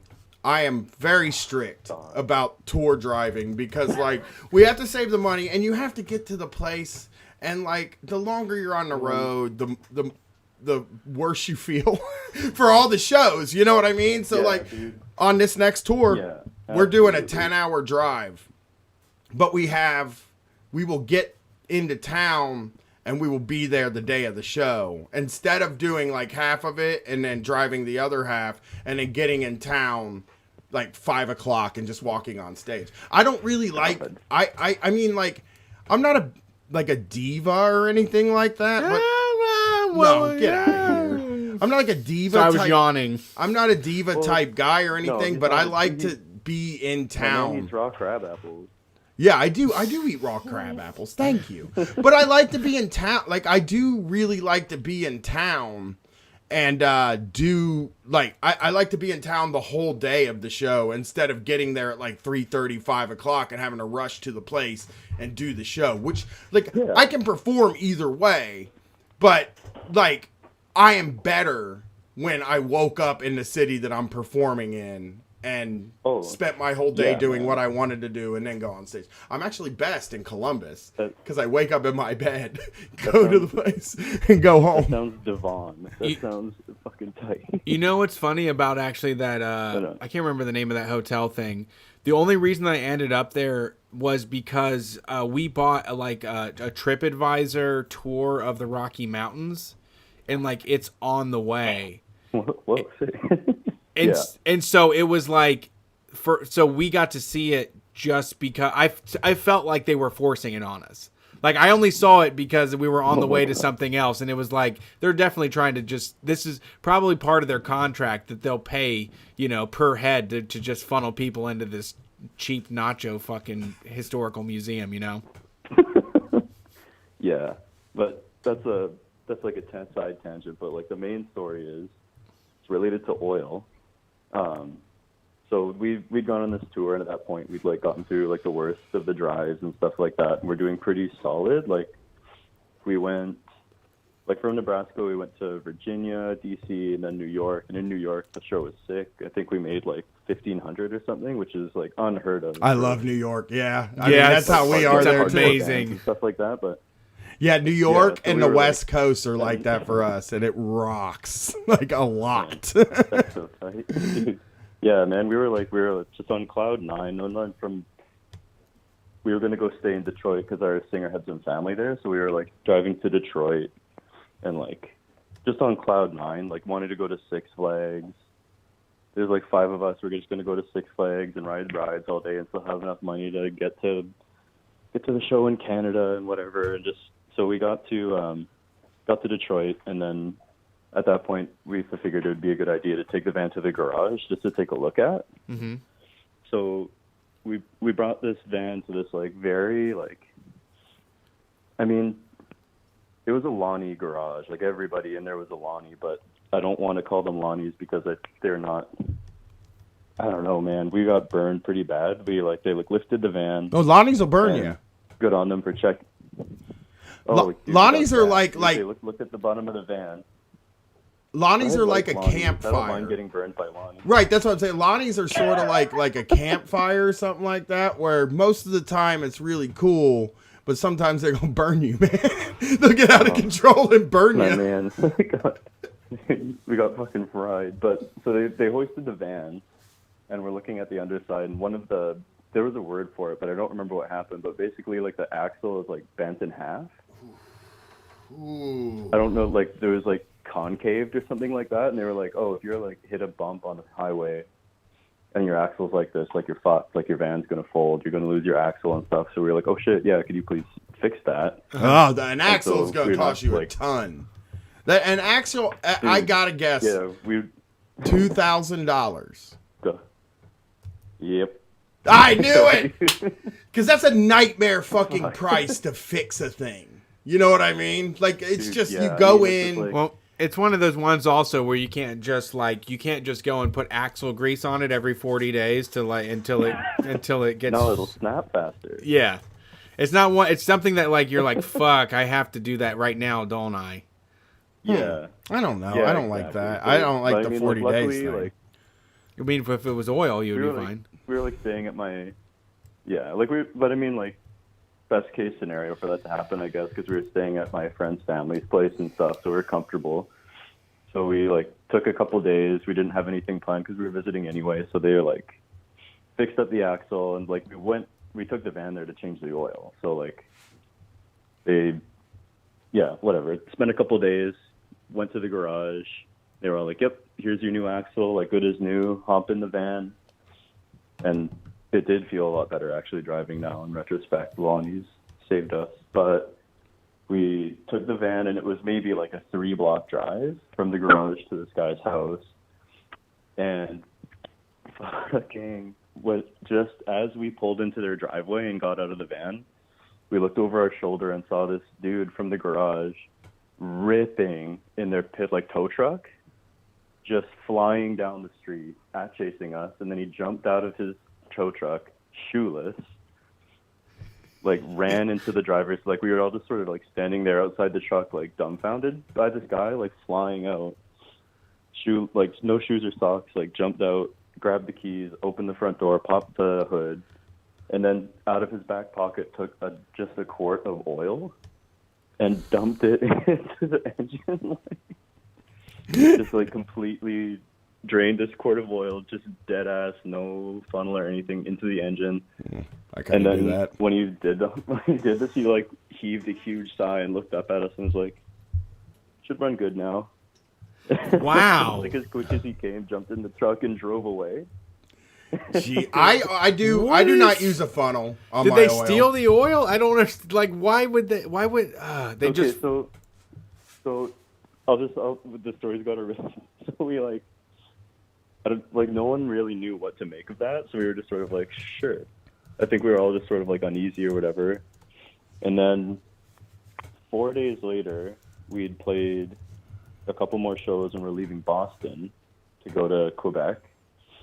And then in the middle of the night, like we'd done an overnight drive after playing Boston or whatever, we were just going to get straight to Quebec and spend the day as you do, as one does. And then maybe like as the sun was coming up at 3 a.m, the van just lurched, and like we heard this huge like lurch, metallic thud, and then it just stopped. Yeah. Like in the middle of nowhere in Vermont. See, and it was because they just forgot to replace the oil before we started the van again. See, that's the thing about touring that is really unnerving, is like when you're touring, like when we did the Southwest, there were times where we were just driving for like 45 minutes and didn't see a single like gas station or anything like that. And I was man, this looks bad. You know, like if you get stuck there, you're just fucked, you know? Yeah, dude, it was rough, man. All we could think about was that dude like coming over the crest of the hill in that truck and like just burnt. Yeah, unfortunately, you couldn't pay enough to have someone follow you around and force oil into your car when you needed it. I say every week and a half, every month and a half. I think I'm sorry. I just say every month and a half you should put some oil in your car just to be safe. You know, it's a little thing I do. I think that's absolutely, but just don't run your car without oil in it. I guess that's a bad idea. I feel like, yeah. Terrible. Unless it's Hondas, you can run dry. Really? Yeah. Well, no, they take a beating. Wait, what? Really? Hondas? No, I mean I've had just like in my day, I've had lots of friends and girlfriends that didn't realize you have to change the oil in the car, and they would just let it run, and those things went for a while. Oh God. Well, duly noted. But I'm just gonna. My beautiful girlfriend has been cooking dinner all night, so I'm gonna do this draw quick so I can go eat. Okay. Yeah. Let me just tell you this, though. I got to tell you this. Oh, no, that was 2 days. 2 days ago, it was men make dinner night. And I hope you made dinner, Jacob. I made dinner last night. 2 days ago, did you make dinner? I made a bountiful feast. Okay. So- Well, see, I like it. Let me clue everybody in here. Jacob makes beaded jewelry. Jacob makes beaded jewelry and was going to did a fundraiser for our mutual aid fund that we have in the group, and said that anybody that unofficial, right, we're gonna make it official. So a mutual aid fund. it's fine for now. I've actually Okay, talked to my yeah. lawyer, and I haven't talked to the other people, but yeah, we're gonna make it legit so that we don't have to worry about doing it in the shadows anymore. But you did a fundraiser for the mutual aid fund. The winner would get some of your jewelry. You do some amazing beadwork. I do want to get like a red and black set from you. I want like a necklace and a bracelet that's like red and black to match. Oh, buddy. Well, and I just wanted to say too, for anybody that's in the Facebook group right now, this wasn't the only time that this is going to happen. If you weren't able to afford to get in the draw or anything, I'm working on a CNT medallion, so that should be out for another Lonnie Shoebox fundraiser in like the next month or so. Awesome. So, yeah. I'm glad to hear that. But yeah, no, I'm pumped. And what about? Well, is there? Yeah. Do you? I mean, are you formally doing this? If anybody wants to like get some cool beaded jewelry, can they get a hold of you? Yeah, I mean, it's not super formal. Like, I mostly just do it for friends. But if anybody's in the Facebook group or like, if you need me to yeah, I bridge, don't know. if you need me to bridge the gap, I will do the ordering. For those of you that aren't on Facebook, I completely understand. You can message or email hell yeah. streetfightradio@gmail.com. I'll do the in between to make sure you can get some of this cool beaded jewelry. Hell yeah, dude! If you would do that, then I'm definitely down to make some stuff for people. I'll be the broker. I'd charge 10% off the top. My dude, yeah, the middleman. Yeah. Like right now I'm just making. Right now I'm just making. There's a friend of mine that's a vendor at a bunch of powwows and stuff like that. So he's kind of like my exclusive dealer. But I can make some. I'll make exceptions for Street Fighters. Nice. And it's cool. I mean, it is neat. I do like. I mean, I really did. I have to. I mean, not to make this longer than it has to be, but I really do like your ethos about how you wanted to provide. You know, I mean, like, you know how much we love that native shit. You know how much like white people go wild for that shit.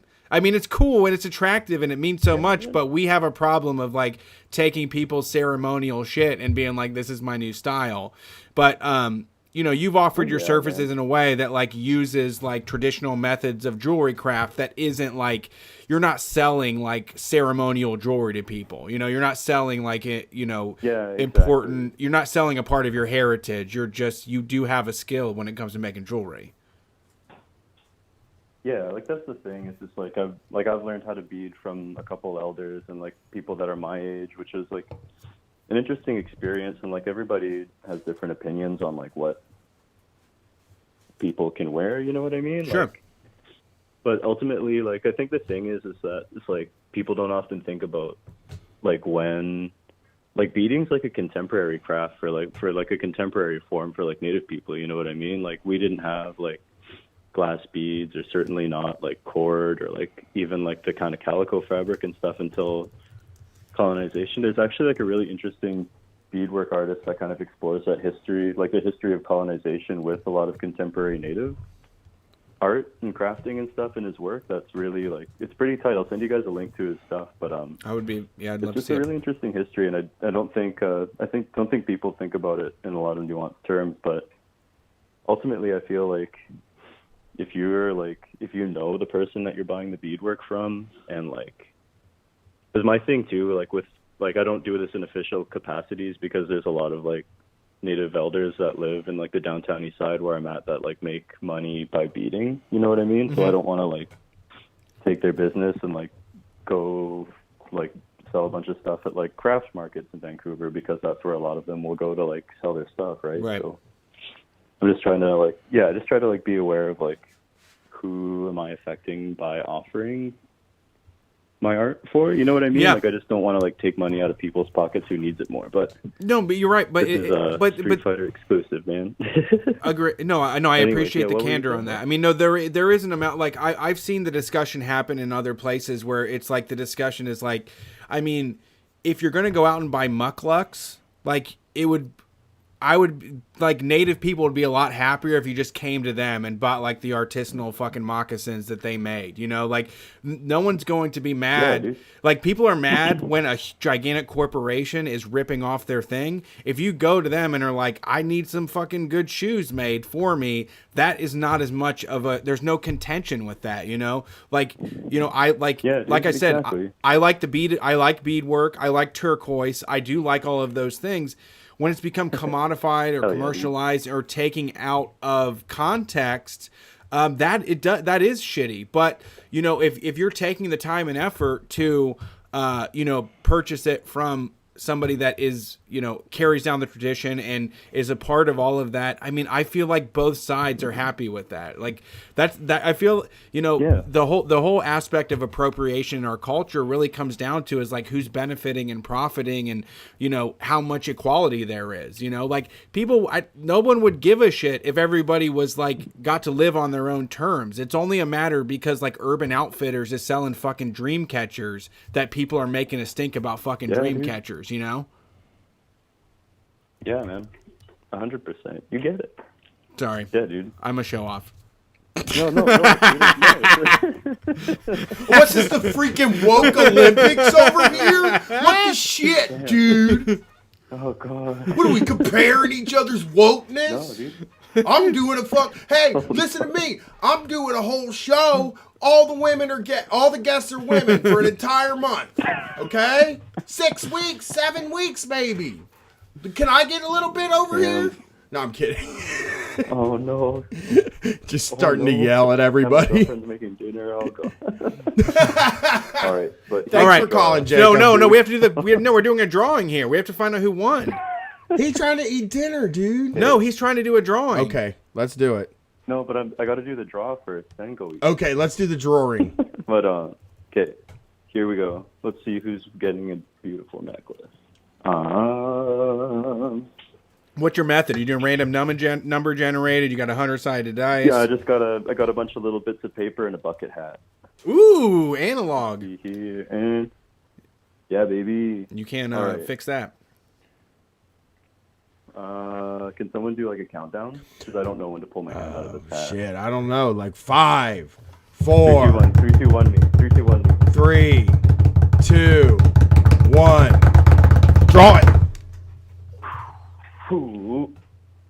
I don't know if I'm supposed to say people's names on. It's Aaron something. Okay. So if you're an Aaron and you enter the contest, what's the last initial? S. All right, Aaron works S. for me. Aaron S., you are the winner of the. I mean, they're probably in the Facebook group. Get a hold of Jacob if you know who he is. If you don't, just get a hold of streetfightradio@gmail.com. Prove that you are who you are, and we will get that deal done. Thank you, Jacob. We appreciate it. I'm sorry to hold you from your dinner, but it was awesome to talk to you. I mean, no, it's all good. Dude. It's all good. My beautiful girlfriend Amanda is a big fan as well. Sweet. Well, we're sorry we did that. Understands. She's like glaring at me. Just kidding. She's smiling. Have a good night, Jacob. Thanks for everything you do. We appreciate it. Have a good night, guys. See you later. All right. Make sure you take out the trash, kill the bugs, and get the check engine light off, and you'll be fine. Pancakes again tomorrow. Oh yeah, yeah. You missed that is like a funny tweet today from NBC4Columbus.com. Oh yeah, they fucked up so bad. They just got ratioed like crazy. Poor intern was probably told to do, because like here's what I think happened. Because I looked up National Men Make Dinner Day. Okay, I looked it up. There is a website for National Men Make Dinner Day, right? I'll get it up here because I want you to hear this. I want this to like, because this is a weird thing. NBC4, which is our local NBC affiliate, shared a graphic online. It was Friday. It was Friday. It was insulting to every human. It was somehow insulting to everybody. You know, it was like not to the old school. I mean, the old school men don't cook, right? We used to get that deal, man. We don't get that deal anymore. No, what I'm saying you is could be an absolute loser. Like you didn't have to do anything except for go to work, and then you come home and be a slob. Yeah, but I'm saying like what I'm trying to say is like, a lot of men cook. It's not like a thing that men don't do. A lot. Okay, like most chefs are men. I mean, probably not. That's a for different good scenario. Reasons, but there's a lot of people that cook in restaurants that are men. That's because that's competitiveness. That's like and when it comes to job stuff, that's competitiveness. That's not like a male thing. Cooking at home is like a woman's labor thing. Yeah, I mean, I guess like in some houses, but I think that's increasingly more rare. And I think that like, but I know two of that we're friends with that are like that.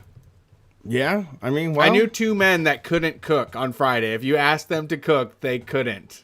Two brothers that we know that don't know how to cook. Okay, well, I do. I know how to cook very well, and Brett does too. And we've learned. I guess maybe I'm just in my own mind then. I'm like in my own little bubble where men cook because everywhere I go, men cook. It has changed. No, it's changed. It has changed, but I also think that like. I mean, there's still dudes that do not touch the kitchen. So they post this thing. It's not like we've solved that problem. I don't think we've solved it. It's like the Nazis. We haven't solved that. Yeah. So they have this thing, and actually they said it was 2 days ago, but it's actually November 7th, 2019. It's called National Men Make Dinner Day. I'll read you a little bit here. What the heck is National Men Make Dinner Day? Are you a guy who cooks on a regular basis? A man who is at home in the kitchen and enjoys creating culinary delights for yourself, your family, and friends. Fantastic. You are in the majority. And that also means National Men Make Dinner Day is not for you. So they're doing a national day for something that's horrible. Like men thinking that cooking is women's work. Yeah. You don't... Okay, I'm pro. So Brett thinks men... Brett thinks cooking is women's work. I don't. But that's what I'm saying. Like, they're saying that most men statistically are willing to make dinner. And they're saying that this day is not for those men. So it's just for a bunch of scuzzy guys that don't cook dinner. Right. That's what I'm supportive of that. I think that those guys should be told, like, you have to make dinner tonight. I know, but they should be told you have to make dinner like 3 times or 2 times a week out of a 7-day week. Or make dinner happen. Nobody's telling... That's the thing about cooking dinner. Like, I don't want some fucking dude to make my food that can't cook. Like, I don't want that. See, but that's and the no easy woman thing. wants that. Right. And all you have to do is be bad at it, and then you can get away with, like, just being a guy that's bad at cooking, and you never get asked for it again. And, like, you can just lean into being... It's like cleaning, too. Yeah. I mean, I just, I feel like that's the... Like, only women cook is, like... Mostly women cook. Okay. I mean, I don't even know if that's true. I mean, I know that it's a problem that there are a lot of men out there that believe it is not their responsibility to cook, and they eat takeout until they get married, and then they get married and they make their wife make their food happen. But, like, for me, it's even like, look, what you should be in charge of. You should be in charge of 3 or 4 days a week. And that's how it works in my house. The nights I'm in charge, I might cook, I might go get something. But it's just, like, I don't think, most people don't make dinner every night. It's, like, about making dinner happen.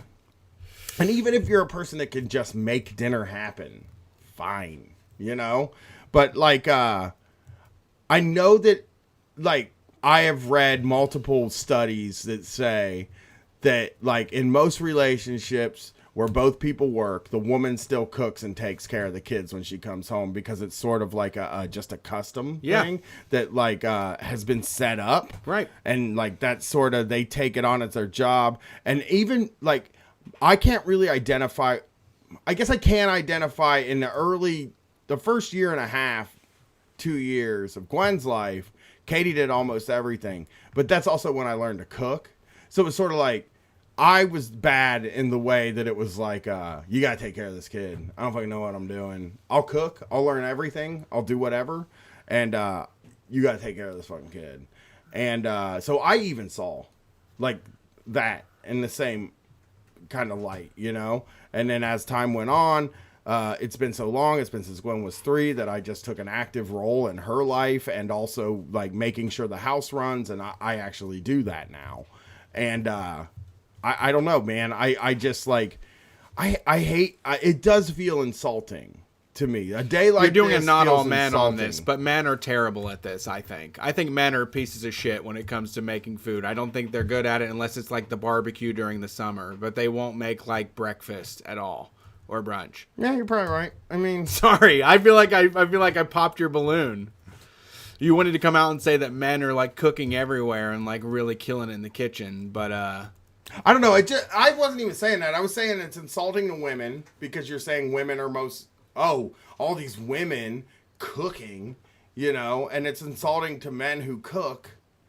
And like, I just think it's insulting. It feels insulting to me. And like making it a big joke day when it's something that like, I mean, that's like a behavior that this is like Undercover Boss, right? It's like this guy comes in, he gives like 3 people $50,000 and they're like, it's fixed. The company's great now. That's what this feels like to me. It feels like the least possible thing, you know? Yeah. That's why it bothers me. And also, the thing that I saw was people were so pissed about it. Like they were so mad about it. Like it got ratioed. So the reason I went to the site was like, I can see this. I go to the site, they explain it, and then at the bottom it says, see what other people are saying about Men Make Dinner Day here. And it says, as featured on. And this is when I figured out what this thing is, right? News Radio 620, KTAR, Phoenix, Arizona, ABC Radio Network, Satellite Sisters, WABC, New York City, WTAQ, News Radio. Like, it's just this list of radio stations and magazines. It was like, this is fucking content. And they see these things as content, so they don't post things. They don't like post things that they believe in or anything. They're just like, what's some content we can post? Let's post a little bit of content. And I love it when it backfires on. I just fucking love it. It makes my life. I still think it's a dumb day. I mean, I just feel like, I don't know, man. I don't think men should be comfortable on that, man. They're so fucking bad at it. I'm with you in that, like, I think that, like, men should take an active role in the house. And, like, I also It's still a joke, man. I feel like every time I've watched a comedy in the last 5 years, they've basically called me, like, a fucking, like, you know, I can't say, a homophobic slur. I guess is all I can say. Like, weak. Like, all I feel is that, like, everything about, like, who I am is a joke. You know, taking a role in the house, being a stay-at-home dad, that's like a silly Billy thing for shows, you know? Like the Hangover, like carrying a kid around in your baby Bjorn or whatever. And, you know, stay-at-home dads are just not, I don't know. I feel like we have an outsized opinion now. Like, from my personal experience, it's very different versus what everybody else is down with.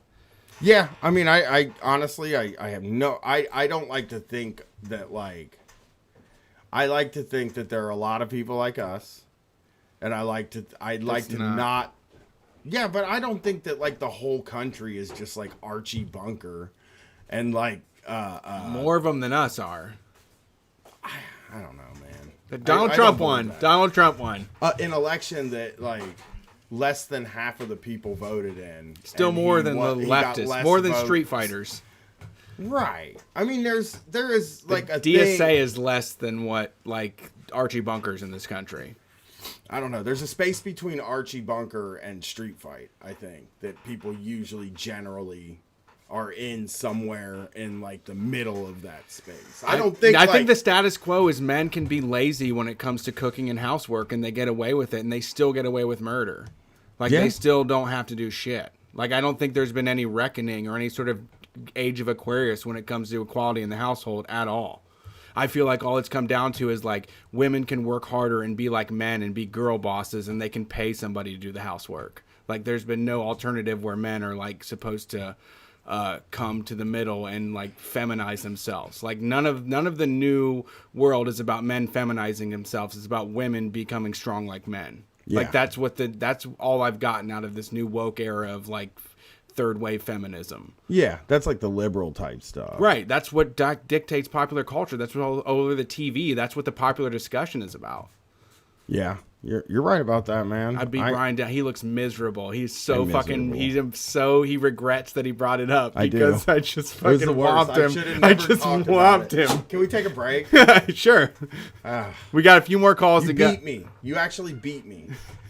I'm ready to break. Okay, let's do it. Thanks for listening to Street Fight. We're gonna take a call. We're gonna take a break here in the middle. We got some audio. Someone sent us a tape. They're called the Manhattan Murder Mystery. The name of the album is Woman House. The letter we got says, "Dear Street Fighters, I think you'd like to hear this. The whole album is bonkers, rock solid. But if you want to go to track, I recommend City Hall." They gave us a download code. It has some very good lyrics. If you want to find what they do, did you put it up there? All the info is on the live stream, and I'll get it to you when we come back, where you can go and find what they do. We'll be back taking more calls. Give me a second. If you want to find more of what we do, like we've always said, Patreon is the place to do that. There is lots of bonus content. And I just put up that, if you only got $1 a month, we do have those bonus audios. I just did a show with Nick from Means TV, and he shared a lot of shit that was like really deep and behind the scenes, what's going on with Means TV and how they're working on their launch. I talked a lot about the inside Street Fight, the dirt on what we're doing and how everything works. So check that out. I'm pretty proud of it, and most people have liked it so far. And you can get fucking Shocktober, which has been huge. And is the wrap-up out? The wrap-up comes out on Monday. I can also do a couple more announcements here. I did a poll on Twitter, and I said, would you rather hear a deep dive into Chickenfoot, Kid Rock, or Megadeth? They chose Kid Rock. So after Teen Fight Radio, which is the next one, I will do American Podcasts, a deep dive into Kid Rock. After that, I think we will do what's called March Madness, talking sports talk. And I have been bullied into doing a sports talk show. I will be hosting with Adam Crappy Oats from Twitter and Southpaw's podcast, and Chris James from No Prank Radio. And we will have many guests. Like, we're going to talk about Mike and the Mad Dog with Will Menaker. We're going to talk about Don Cherry with Stephen Heck and John Cullen. And I have to listen to all this stuff because I'm not familiar with any of them. So here is City Hall by Manhattan Murder Mystery. We'll be back.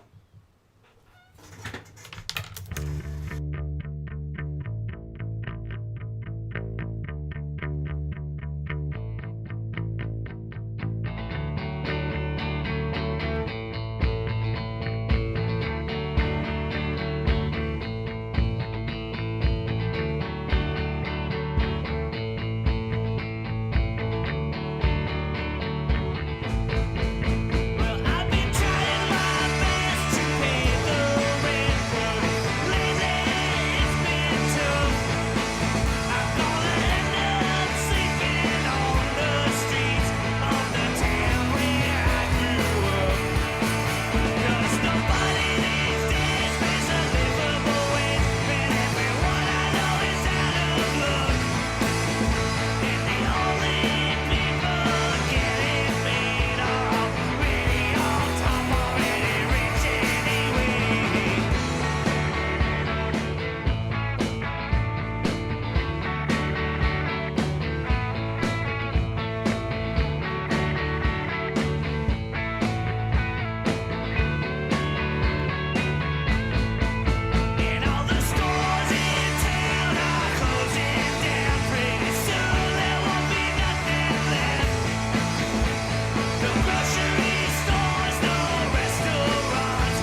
Hey, thanks everybody. Street Fight Radio is back. I'm not being paid by the Men Should Cook Dinner meme people. I'm not a part of that radio network. Didn't mean to defend it that heavily. I just feel like there should be some shit to skewer dudes. I'm fine with it. But thank you for tuning into the Callin Show. The number to dial is 614-655-3887 if you want to get in. We're not doing a call-in show next week or the week after that. We're not going to do a call-in show for the next 2 weeks. You're going to get a basement show this Wednesday, and then we are heading out to California. If you want to see us live, we're going to be... Not California. I just call it California because it's like most of the West Coast. I think we're going to try to do some podcasts while we're on the road this time. Okay. Because we have so many cool people makes involved sense. with the thing. Makes sense. And we got some big houses. We got big houses and cool people. We'll do some late night podcasting. But come see us in Seattle, Washington. We're doing a live Undercover Boss at the Beacon Theater. They were gracious enough to set us up with the audio-visual requirements that we need. We're going to have Undercover Boss on the big screen. We're going to be on the microphone. We're going to have some special guests with us commenting on the episodes. That's going to happen on November 9th. On November 10th, we're doing an actual Street Fight Radio live show. So the 9th and 10th, they are not the same. Very different thing. We're going to be at the Clock Out Lounge in Seattle, Washington on the 10th. We're going to be in Portland, Oregon on November 11th. That's sold out. There's going to be like 10... I think we held back 10 tickets. So if you didn't get into Portland, you can wait in line. There's going to be 10 tickets. We're going to be at Kickstand Comedy, Oakland, California on the 13th at the Golden Bull. We're going to return. Los Angeles, California, the Virgil. We're going to return. And then also I think after the show on the 15th in Los Angeles, we're going to a rave afterwards. I'm going to keep that information close to my chest, but there is some unsanctioned warehouse partying that's going to be happening on the night of the 15th. That's where I plan to be. That's where Minion Death Cult's going to be. So, hey, I'm coming. I might only be there for an hour, so don't get all excited about it. It doesn't start till 1 a.m., and I'm an old man who's miserable as a human. I will be up until the sun greets us again. Well, plus we have some really neat guest spots we're doing in town, and I don't want to be dead when it's time to do those. So I will probably leave at 2. But like a normal person, again, most normal person anybody knows. Right. Normal guy leaves the rave at 2 a.m. Like, well, this is a great time to leave. No, it's not that it's a great time to leave. It's that I leave everywhere. I like leave. I don't like to even go to the second bar when we're doing. So I like to just stay in the bar we're at, chill. Makes sense. But I'll fucking go to a rave because I've never been to one, and I want to see what it's like. It doesn't sound like my scene necessarily because it's a lot of people and loud music, and they're like dancing instead of moshing. Fist pumping. Yeah, so I don't know all that stuff. I'm not a genius or anything. And then on November 18th, the legendary Che Cafe. They were going to shut this place down, demolish it, literally just demolish it, and people occupied the place until they changed their ways. So the Che Cafe, I know Alexander and Tony from Minion Death Cult are super excited. They're California guys, and they were just stoked to play Che Cafe, so that's happening as well. If you want to get tickets to any of that, go to streetfightradio.com. On the right-hand side of the page is going to be a link to all of our latest news, and there you can click on that. It just says Left Coast Tour November, and there are links for all of the tickets right there. And also, if you can't be there, a share, a retweet, letting people know is just as good. Yeah, hell yeah. But come, really. Let's see. You ready to get on these phones? Yeah, let's do it. We got a few people. We got an hour to go. Thanks for calling Street Fight. Who are we talking to? No, we got an hour 20. Hello. Howdy. Hey, how's it going? Who's this? Oh, Terry? No. Yo, you got a name? Well, I'm Team Wayne but... I know who you are. No, but, okay. What's up? How's it going? Well, there was another guy, you guys might follow him, but, the Animal Mother. Okay. On Twitter. But he had a thing about, like, when have you really seen, like, in your own life when you understood the difference between classes? And I thought about that shit that, like you've talked about with, well, Brian, where, like, driving a car for years on end with the check engine light on. That's me. You're just like, yeah, oh, it's still running. But he, well, I was driving like a month ago, and I saw this guy on the side of the highway that he had like a $30,000 car, and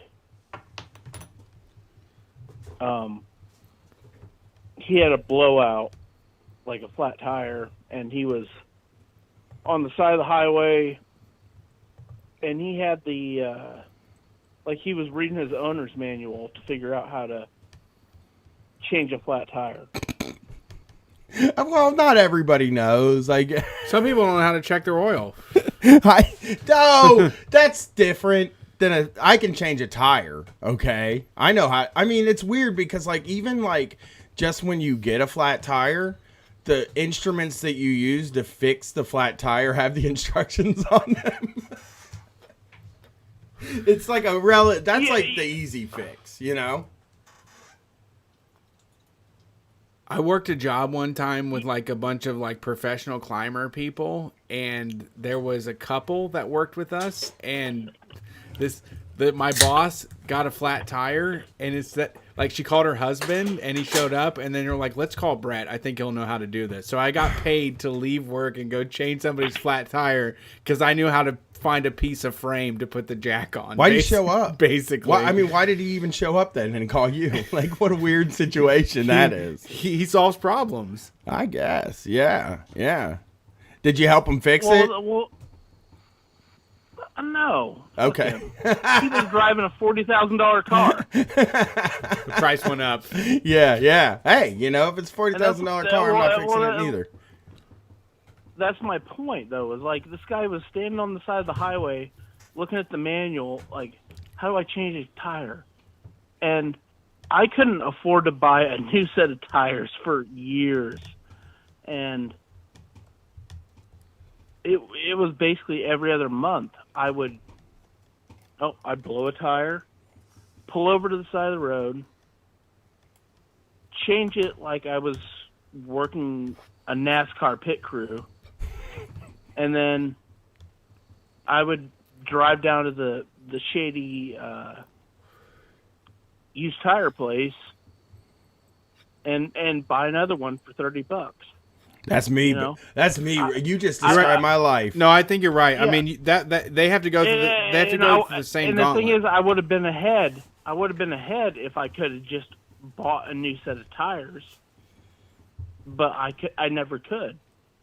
Yeah. Yeah, I've been there. That's something that I have I've kind of been through, like, for years, was just buying used tires, and then they blow out and you gotta buy another used tire. You just gotta keep buying used tires over and over again, but they are like $35. So, like, it is a short-term fix, and it's good that it exists. But if you can get yourself like new tires, that's the move. That is definitely the move. But I just got my first set of new tires recently, like last year. Yeah, I mean, it's a big come up. It is. It's nice. It changes everything. Yeah. It makes the drive work a little better, you know? Well, thanks for calling, Team Wangro. It's good to hear from you again.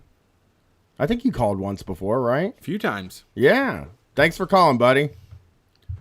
All right, I'll talk to you guys. Have a good night. Yeah, man. Like, yeah, I have to say I do have to say, it's hard because we do want to. I mean, like we do a show that wants to help all people, but it's also like, I mean, if your fucking tire busts, like you're just gonna have to figure that out. Like read the manual until it makes sense. Like that's your burden now, you know. I mean, it's like if you have the fucking car, like you're stuck with the problems that come with it. Yeah, I think it's like such a, it's such an obvious thing. It's like wild to me that like, I guess like You're for right. me, a bunch of shitty, like I have had a bunch of shitty cars. And there are a bunch of things that my dad didn't necessarily teach me that I just kind of had to figure out under emergency situations, you know? Like it's very much like like an emergency happens, I have to fix the car, and that's how I and that's how I learned how to do it. That's how I learned how to do brakes. It's like the brakes are fucked up. I go to the store and the brakes guys are like oh, that's gonna cost $450, and then you talk to some guy and he'll be like, oh no, you can buy the parts for $35 if you can just do it yourself. Right. And it's like, well, I guess I'll figure out how to do the brakes myself then, because $35 is a lot less than $450. And then like, but there were times where like I had so many blowouts, and then the donut would blow out, and then I was just driving around with an extra tire in my back, in my trunk, and it was just like, oh god. I had like this one car, man, where like there was, oh my god, it was the worst thing. It was a Chiva, and the exhaust ran from the back all the way to like what is a literal actual piece of plastic it hooked up to, and then that hooked up to the engine, and that fucking piece of plastic broke. And I think all the mechanics I took it to were like, well, it's probably not a piece of plastic that broke. So they're like just being like, well, you know, you just gotta stick it back up in there and then wire hanger it up and that'll fix it. And it never really got fixed, you know? Yeah. And so you'd be driving and antifreeze just fucking, it would heat way up, man. And you would just, like, there were times where I had to pull over on the side of the freeway and put antifreeze in the car to make it to where I was going, you know? And then I finally took it in, and they were like, "Oh no, it's this plastic piece. You know, it's this plastic thing is broke. We'll just fix it." Did it for like $200. They fixed it. I got it back on the road. Drove to work for like 4 days. Filled it up with gas, and then the engine blew. And I stood in a motherfucking parking lot at the community college, kicking my car and hitting it with a stick because I was so mad at it. Because it was like, God damn, can I get the gas out of there at least? Yeah, Shit. something. God damn. It was bad, man. That car. I mean, every car I had until like my last two were like shitty fucking cars, man. When we lived in Texas, I had a car that used to overheat because it was so fucking hot. And I got to the point where I would dilute the antifreeze, like just do a 50-50. Like I just had like gallon milk jugs. I was basically pouring mostly water into the fucking thing because every time I wanted to drive down the highway, I would have to like make a pit stop and refill it. I started doing water too, like a lot more water. Or like I was like diluting the antifreeze down to like water, right? And it just was like, it was fucking miserable. Like I would I would put antifreeze in the car, drive to work, get to work, come back out, big puddle of antifreeze, dump antifreeze in, drive home. I think I had the car, I had the Nissan. I was real broke, dude. This is like probably one of the lowest points of my life, right? And like we just didn't have any money, and I don't even know why. I wasn't on drugs anymore. It was just probably like really bad habits, you know, like just all my bad habits were like worse than they are now. And I'm driving to work. I get a flat. I get the flat fixed with a used tire, but they didn't put my rim back on. They put the rim of another car on my car. Instead of taking the tire off the rim, they're like, oh fuck it, man, we got this. Just a bolt on. You know, I wasn't paying any fucking attention, dude. Yeah. I was like probably looking at my phone and like wandering around and shit like that while they fixed it. What car? It was a Nissan. It was I think it was like a 1998 Nissan 200 SX. Okay. And it was olive green. Okay. And so they threw a fucking tire on there when I wasn't looking, and I drove off. It was like, whatever. So that tire was like going like to the side. Like it was wiggling while I drove. My wife pulled up to the babysitter's house, and a fucking lug popped off. She drove it home. We had 2 cars at the time, so I was like, you just drive the car I've been driving. I'll drive this car. Yeah. Didn't drive it on the freeway. Had to drive an hour home from work because I couldn't drive on the freeway, and I was coming from the east side through downtown to my neighborhood every day. It was just fucking miserable, man. And you didn't replace the lug? Okay, so what happened was I looked it up, and they were like, you can just screw a new lug in. It's like replacing a lug is the easiest fucking thing in the world. You just screw a new lug in. And then, so I took the tire off and I went and bought the lug and I was like, I'm just going to screw it in. It fucking broke off and it was inside the top. It was inside the thing, right? Right. So I'm like, okay, so this is going to have to be drilled out, which I had been conditioned to believe cost $1 zillion to get done. Like, from people would just be like, oh, buddy. Like, every dude I knew was like, oh, buddy, that thing. Really? Drilled out is something you do in, like, your garage. Like, not all the guys I grew. I had a guy, I went to his house with, like air tools and shit, and he was like, oh, I'm not fucking with that. You know, he's, like, nervous. I ended up finding a guy. So I drive this thing for, like, months. Right? And every time I turn, I just think it's gonna fucking break. It's like this tire is gonna fall off. I don't know how long I have, but I know that I like somehow have to make money and also this tire, get this tire fixed at some point. And one day I'm just turning I'm turning from the main road, High Street, that runs straight through Columbus. 4-lane road. It is like the main road onto Livingston, which is the other main road that runs north-south, or no, east-west. I turn on that fucking road and my tire just falls off. One lug left, right? There's one fucking lug left on the thing. The other 2 fall off, and I'm fucking like, it's just. Yeah. The car is just going fucking nuts. I pull into a parking lot, and luckily I knew this guy that had recently quit the cable company to start his own towing business. And I called him, and he was like, fuck, I'll tow you for free. I don't give a shit. And he came and picked me up, and then he took me to his dad's job, which this dad worked on luxury, like Rolls Royces and shit. And he was like, hey, just park it on the street because people can't see my shitty car at this place. This is a Sylvia? 200SX? 200SX. Nissan 200SX. Oh, God, I would kill for one of those right now. Have you ever seen one? I love them. You might have to look that one of my faves. up. I know them. You know a 1998 200SX. I know the JDM ones. Yeah, man. Those things you can. You could tune those fucking things. Really? I'm just a Nissan. I guess I'm just a Nissan fan. Like that was my times. I love those 90s ass fucking half sports car things. It was a shitty ass car, dude. Yeah, they're pretty. I don't know. I like them. That car fucked me over 1,000 times. The motherfucking window stopped working, so I had to jam forks in the window thing. I'm a Fast and Furious, man. Like, everybody in high school, like, was trying to squeeze all the extra horsepower out of shit like that. Yeah. I mean, so, like, the lugs fell off. This guy drilled them out, and he was just like, just give me $40. So I got it all done for $40. Not bad. And it ended up getting fixed. But, man, it was like one of those things that was like so devastating, when you're really broke. That's why I always wanted to open like a community garage, because I feel like we live in a time where if there was a place where you could just go and use the tools, and have like a lift and have all that stuff, there are a lot of like people who would fix their cars themselves, because there's access to like Chilton's and YouTube and all of these places, and they would be able to just go in and do it. Now I find out that insurance for one of those places is wild, so I don't know if we'll ever be able to pull it off. But I just think it's like incredible, man. I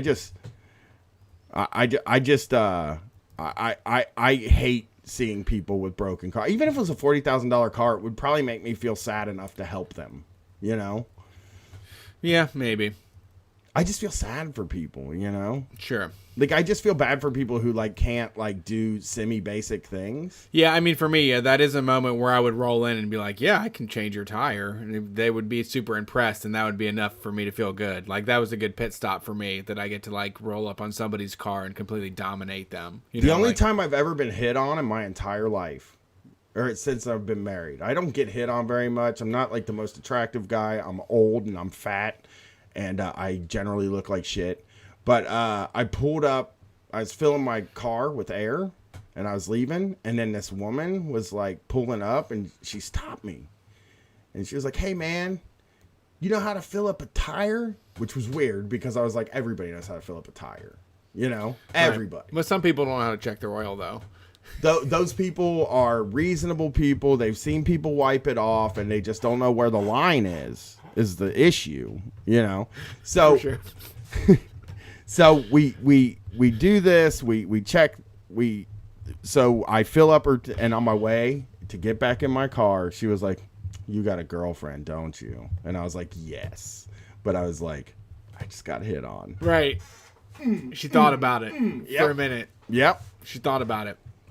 That was in like 2005, and I still think about it because it's like, wow, somebody did hit on me once. You still wake your wife up and say, like, you're not safe, you know? Like, there's people competing for me. I did tell her when it happened, but just like as a funny thing, because like it really, you get hit on a lot. People hit on you.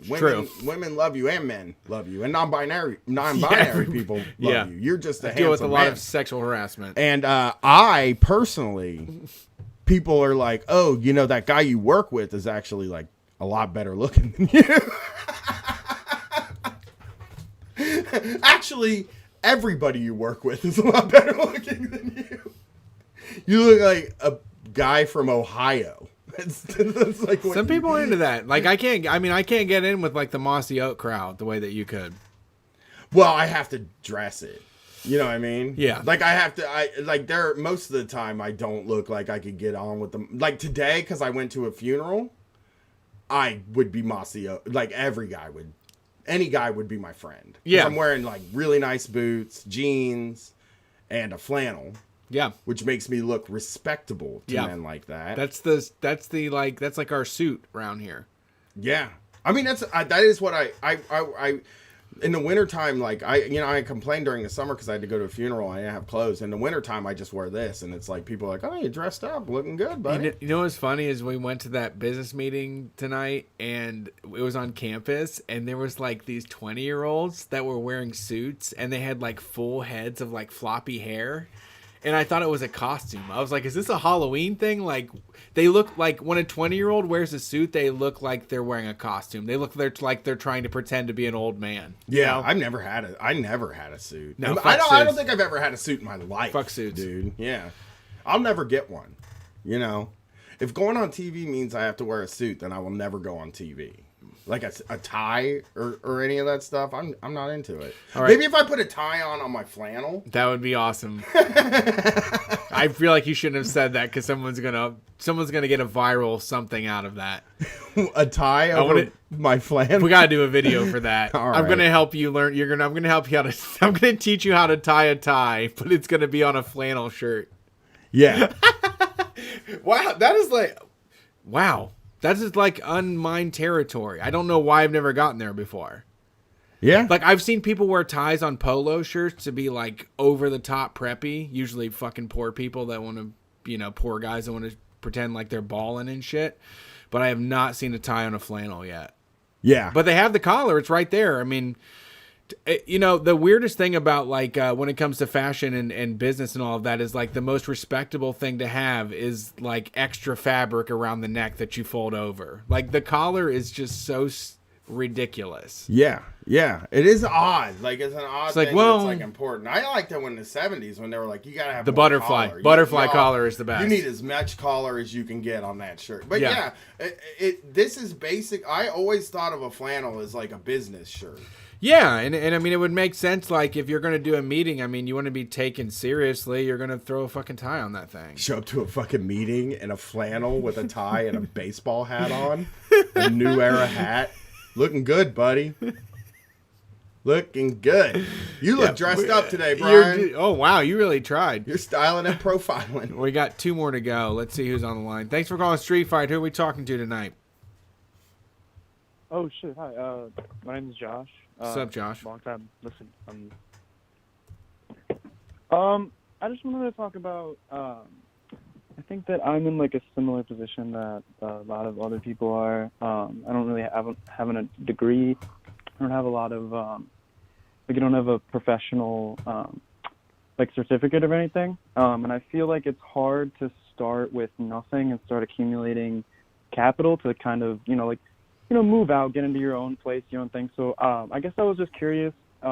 What is your advice to someone who's basically starting with nothing, that doesn't have any generational wealth or anything? Just like, what do you do to get off your ass, basically? So, like, can I ask you? I'm going to ask you this first because, like, what sort of like work? Okay, so I got two questions. Like, what sort of work would you want to do, and what sort of work are you willing to do? Like, do you want to do blue collar work or white collar work, or are you unwilling to do one of those two? Is the question. Yeah, I've probably had like not a retail, like restaurant job since I was about 16, like in and out of different restaurants. I've worked all different kinds of, like, not necessarily blue collar because, like not something like a construction worker or, but I think I've definitely worked in like, the lowest pay grade of service work is sector, service work is like a different. So here's the thing. Were you cooking or were you serving food? Cooking. You're cooking. Okay. Here's the thing. Like, there's a way to make it up through the ranks working in restaurants, and you can start making a lot of money. Like, you have to like go to like increasingly more sort of so my sister makes very good money, and she's a chef, a sous chef, or a chef do something. Chef de cuisine at a really fancy place. But like, she started out at a nursing home cooking like a bunch of shit for people, like a bunch of cafeteria food, like big prep meals. Yeah, and then she moved on to a restaurant that was in the city by the convention center, where they kind of made sandwiches and stuff like that, but it was run by a chef. And then she moved up again to, like, she started her own business for a little bit, and like with no money. She didn't have any money. She had like 2 investors and they started a business, but it like didn't go great. So she ended up going back and working at again, like a more fancy restaurant in a hotel, and then got picked up by the chef. Now, like, that is like a route to go, and it took her a few years to get to where she was making like a decent paycheck. And like, if that's the way to go, I think you have to start looking into like you have to go to a place that, it sucks, I hate to say this, but like, I mean, if you can get in at a place like Ruth's Chris, obviously that would be cool. But like a small business. Yeah, I'm dining there 4 days a week, baby. Right.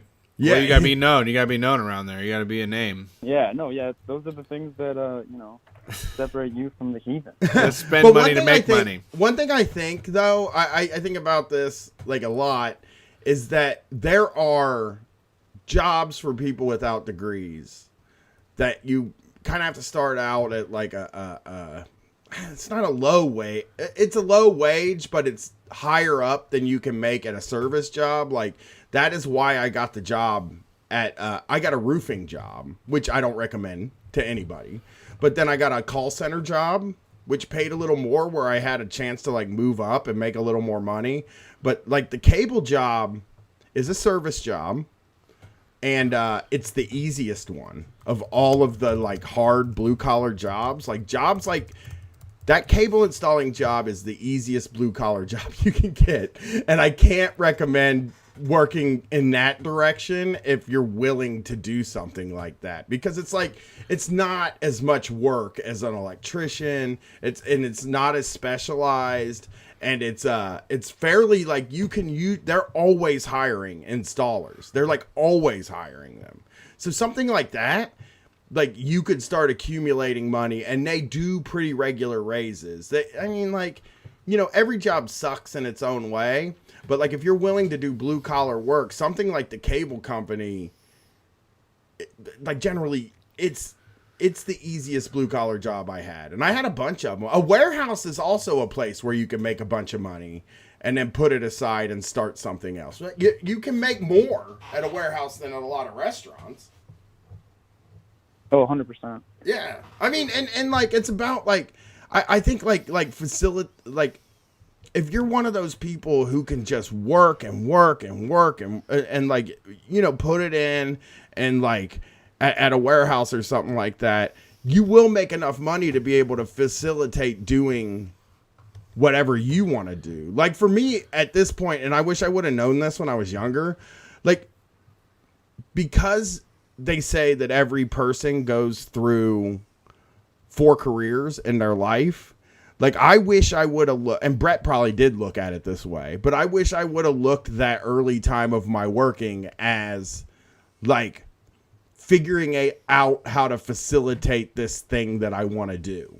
You know, like, how can I make picking the steps you want to take, kind of. Yeah. Because there's like, there's so many things, like, people like don't think that getting your dream job is possible because, and I've been thinking about this a lot lately, because like, there's no ladder to a dream job. You know, it's like this thing you think of, and then you're like, how do I get to that?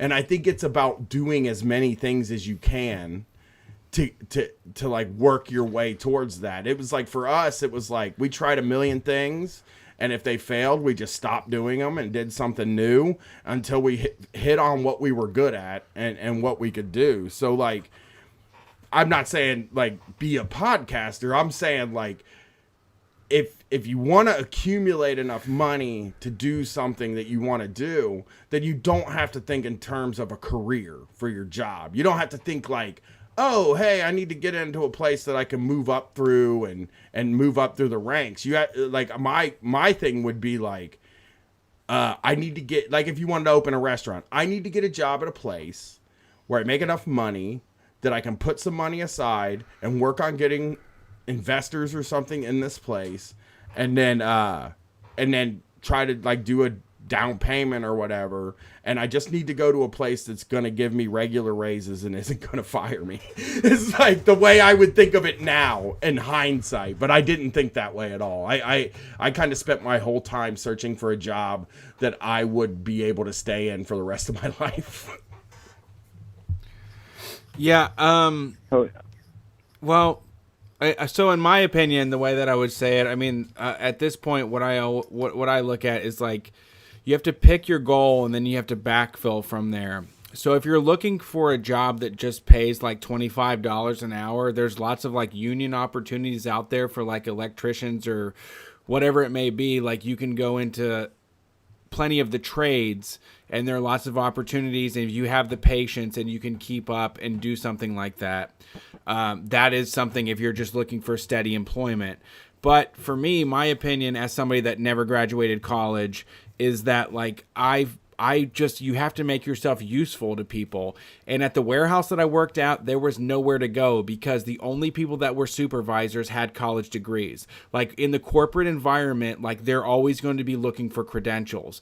But I found the best for me was being in startups or being in small businesses where I could actually show how useful I could be. Like, to step aside from all of our usual rhetoric, like you have to be useful to the person that's making the money if you want to get that like elevated, if you want to get that extra income. So like what I would say is you just have to work on developing those skills that are useful, whether it's spreadsheets, whether it's eBay, whether it's logistics, whatever it may be. Like, what I would say to most people is you just need to figure out what you're comfortable doing. Like if you're okay with, if you're a math person, if you're a writing person, whatever it may be, you just need to lean into that and go to the place where you're most rewarded for what you do. And how old are you?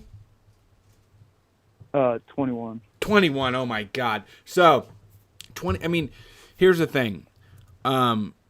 The biggest lie that has ever been told is that the status quo suggests that once you become an adult, you should have everything together. And none of us live that way. And your grandma, your grandpa, your parents, nobody had it together when they were 21 years old. This is a time in your life where you should just shut your mouth and listen. Like, you should just be paying attention and learning as much as you can and trying to learn specialized skills that make you very valuable or useful. It's not a time to pretend like you have it all together. Fake it till you make it is a fucking lie. Well, it also, fake it till you make it also makes people not want to teach you anything. Yeah. You know what I mean? Like, the fake it till you make it thing, I talk to a lot of people that are doing that now that are like, you know, a lot of comics do it. You know, Sure. It's just one of those things that fake it till you make it. And I'm like, well, I mean, they seem to be all together. Fuck it. You know, I don't have any advice for that person. So what I would say is, like, the reason that Street Fight happened was because I worked for a warehouse that did shipping and supplies and logistics for getting merchandise out. The reason that I'm doing Street Fight is because I worked in customer service and was able to handle the emails and the type of business meetings and stuff. So really, at this point, you need to just build your skills. You need to find out what you're a master of and like what people are impressed by, like how easily you're able to accomplish things. But you just have to like really focus on what you resonate with the most and what you can be an expert in. Like, the more you drill down into your expertise, you're going to find, you know, someone else that thinks you're useful for that, you know? Oh yeah. Yeah, and it is like, 20s are like such a scumbag age, and I don't want to do like a rise and grind thing, but I'm an older person now that was like in such dire straits through my 20s, and the fucked up thing about this show is I don't want people to think that the outside world is going to decide that like you can't do anything at all. I don't want you to like blame the world for all of your problems. I do want you to understand that like you are behind the wheel of your own life, and you can navigate this thing in a way that will be more beneficial for you if you are focusing on your strengths, if you are focusing on the stuff that makes you like a special person, or like makes you a good fit for an organization or somebody they want to have around. And once you build that thing, like, I guess on my side is like, once you build that thing, you don't have to take shit anymore either. Like, once you build the skill level and get yourself up there, you then don't have to take any more shit. And that's like sort of like, the thing that I always say is like, it's so frustrating when I see people like that are really great at something taking a bunch of shit from people, and it's like, just go somewhere else, just find something, you know, like, just when you're 21, I just feel like don't let like the things that make you feel nervous, you know, the things the like uncertainty in your future. Like, because I know that when you're 18, 19, 20, 21, like, you start saying, like, why am I not like my parents? Why am I not like people I knew? And, like, you start trying to figure out, like, why you're not an adult. You don't feel like an adult. And for me, it's like, if I would have just realized I was one and that I needed to, that, like, nobody's going to tell you how to do it. Nobody's gonna like nobody teaches you how to be God teaches you how to be an adult. No, I didn't say that. Actually, he was pointing up. I figured he was saying God. No, but nobody teaches you like how to be an adult. That's a thing you have to learn on your own. And like all the skills that you're gonna have later, like if you're working in a kitchen, it's really like, it really is just like finding out, like, I think if you're working in a kitchen, it's like they make you eat shit, and it sucks. And that's like, it fucking sucks. We ate a lot of shit though in the early days of Street Fight. It's like, it's just a lot about eating shit, like the early parts of everything.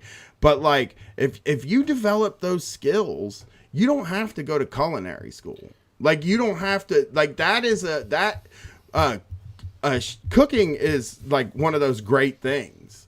It's like cooking and like it's like one of those great things where you don't need a degree to do it. You prove you're good and you get to just do it, you know? And I would also say a piece of advice. Yeah. Go ahead. Sorry. We've been talking. No, I was just gonna agree that it's a good industry to not necessarily need credentials to be credentialed. If that makes sense. Yeah. But yeah. Yeah. And it's a matter of humbling yourself. I would say I made the mistake of being a young man that thought I knew everything and spent too much time being bullheaded and determined that I was on the right path because I wanted to display that at other people so that they would respect me and think that I was doing these things. But as time goes on, I've realized that, like, if you don't know something, you just have to say, I'm 21 years old and I don't know how to do this. Could you explain it? Like, you need to do it in a charming way. You don't want to seem like an idiot. But as an older person, like when somebody young says, I don't understand this, I don't know this, that ingratiates me more than it does make me think they're stupid. Like, if some 21-year-old runs up into my kitchen and tells me how to do everything, like, I know they're fucking lying. But when one of them says, like, could you show me the finer details on an omelet, then I'm interested in this person because they want to learn. They don't think they know it all, and that will help you in the long run. And most people that are professionals and most people that, you know, have achieved that level of success know about the faults and they know about the trip ups along the way. So it's a matter of navigating the world without being too arrogant, even though, like, it's very scary because everybody wants you to be confident and arrogant about who you are.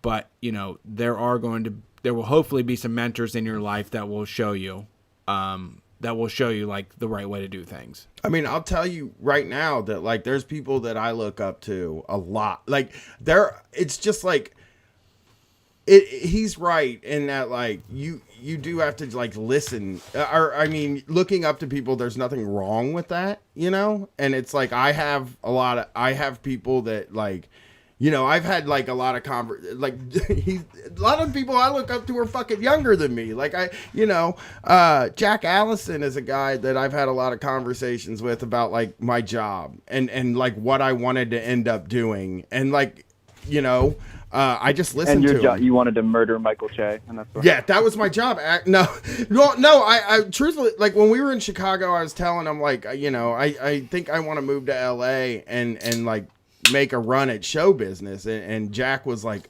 well, I mean, the only thing you're going to get out there, or he didn't say not to move to LA, but he said, if you're talking about, like, making a run in legitimate show business, it's just going to be somebody taking 20% of your money. You're already doing show business. And it, like, that really, like, made me think about what I actually want out of this career, you know? And like, I've talked to people about writing books and shit like that. And it's just like, I'd buy it.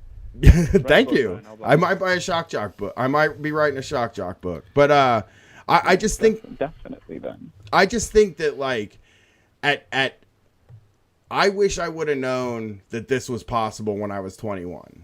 And, like, the best thing you can do for yourself is think about how, like, there's a million possibilities. Like, I'm 40.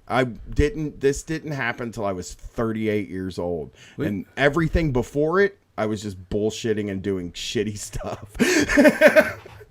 Yeah, you'll live several lifetimes, but the best thing you can do now, which is so tough, is just to take a breath and to accept what you're doing, you know, to accept where you're at. And we want the world to be a different place, but struggling and getting by right now is a lot less dangerous than, like, what me and Brian are doing right now. Like, if me and Brian were trying to, like, make a go at being a chef or, you know, starting at the bottom, it would be a very sketchy situation to make a switch up. But you're very early in this thing, and you just need to soak up and figure out what the environment is and, like, you know, maneuver your way through, you know, what's going on. People love giving advice. I mean, me and Brett love it. Like, sure. A lot of people love giving advice. So but I think, like, it's just about, like, being like, I want to do this. What's the next step? It's like about trying to figure out what the next step is and not trying to visualize the whole ladder. Well, don't trust everybody, but learn. Like, just learn. I think you have to make the transition. I think Kierkegaard said it, like, the something about the many and the wise, you know, like the many think that they know, the wise know that they don't. You know, like, you have to understand that you're not going to be in control. You have to, like, step into the mystery of things and kind of be your own, like, scientific expert on, like, leading life and how things are conducted. But, like, the more that you stop convincing yourself that you're on the right track, or that you have some sort of dogmatic knowledge about how things should be, and the more that you pay attention to how people are succeeding. Like, you need to pay attention to the folks that are doing the things that you want to do, and bend their ear a little bit about how they got there. You know, we talked about on the Small Business Tyrants episode about like, if you want to be a podcaster, you don't go out and spend $5,000 on your equipment because that's what Howard Stern uses. Like, you start from zero. So you have to, like, change your milestones. You have to change, like, what you're judging everything at, and just start where you're at today. Like, that's what made Street Fight happen, is literally the motto of, like, what can we do today? Like, not what would I like to be doing if I had $100,000, or what would I like to be doing if everything was different, but what can I do in my daily life to start walking down the road towards the life I want to eventually live, you know? Oh yeah. Sorry, I mean, like, you got railroaded on that one.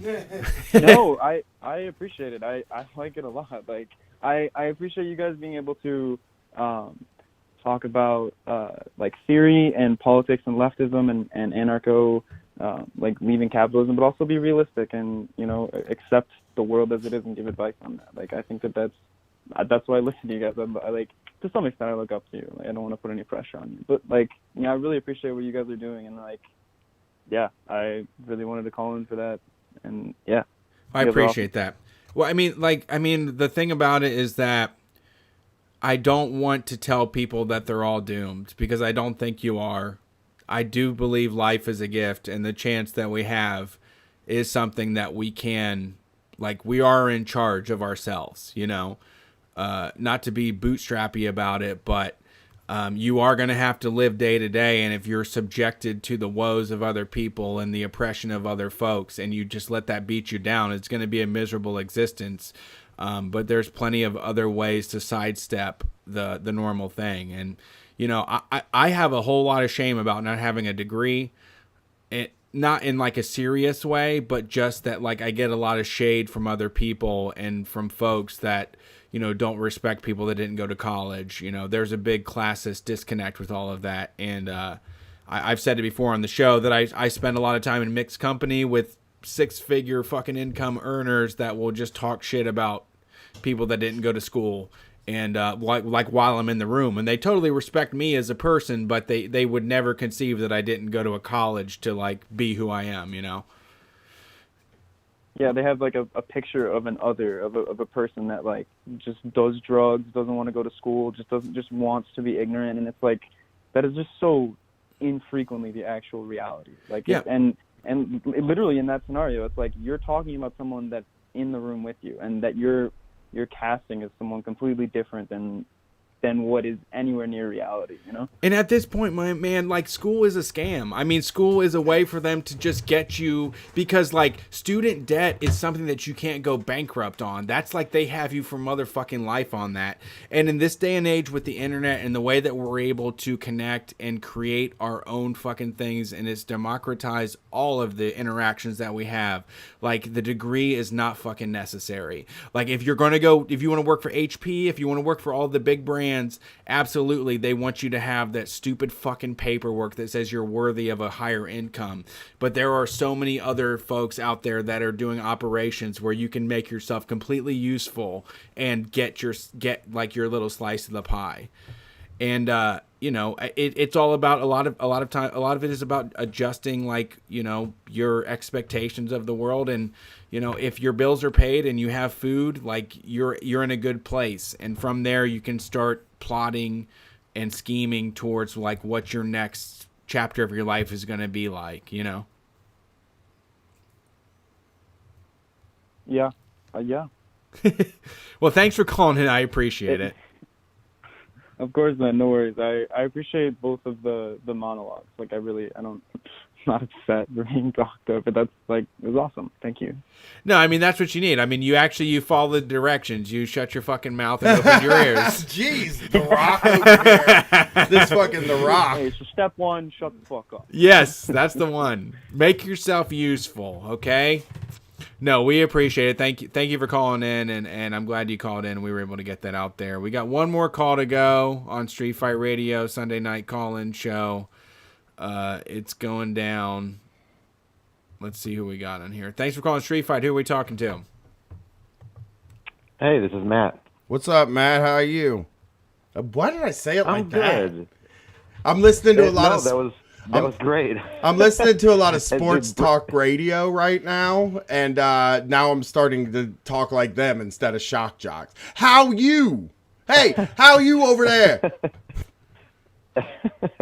The early morning stuff. Yeah.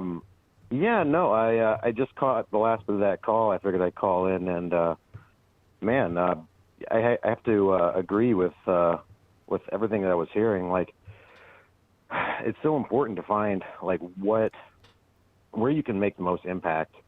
You know, whatever skills that come naturally, you know, to you, and just use those. Yeah, we have a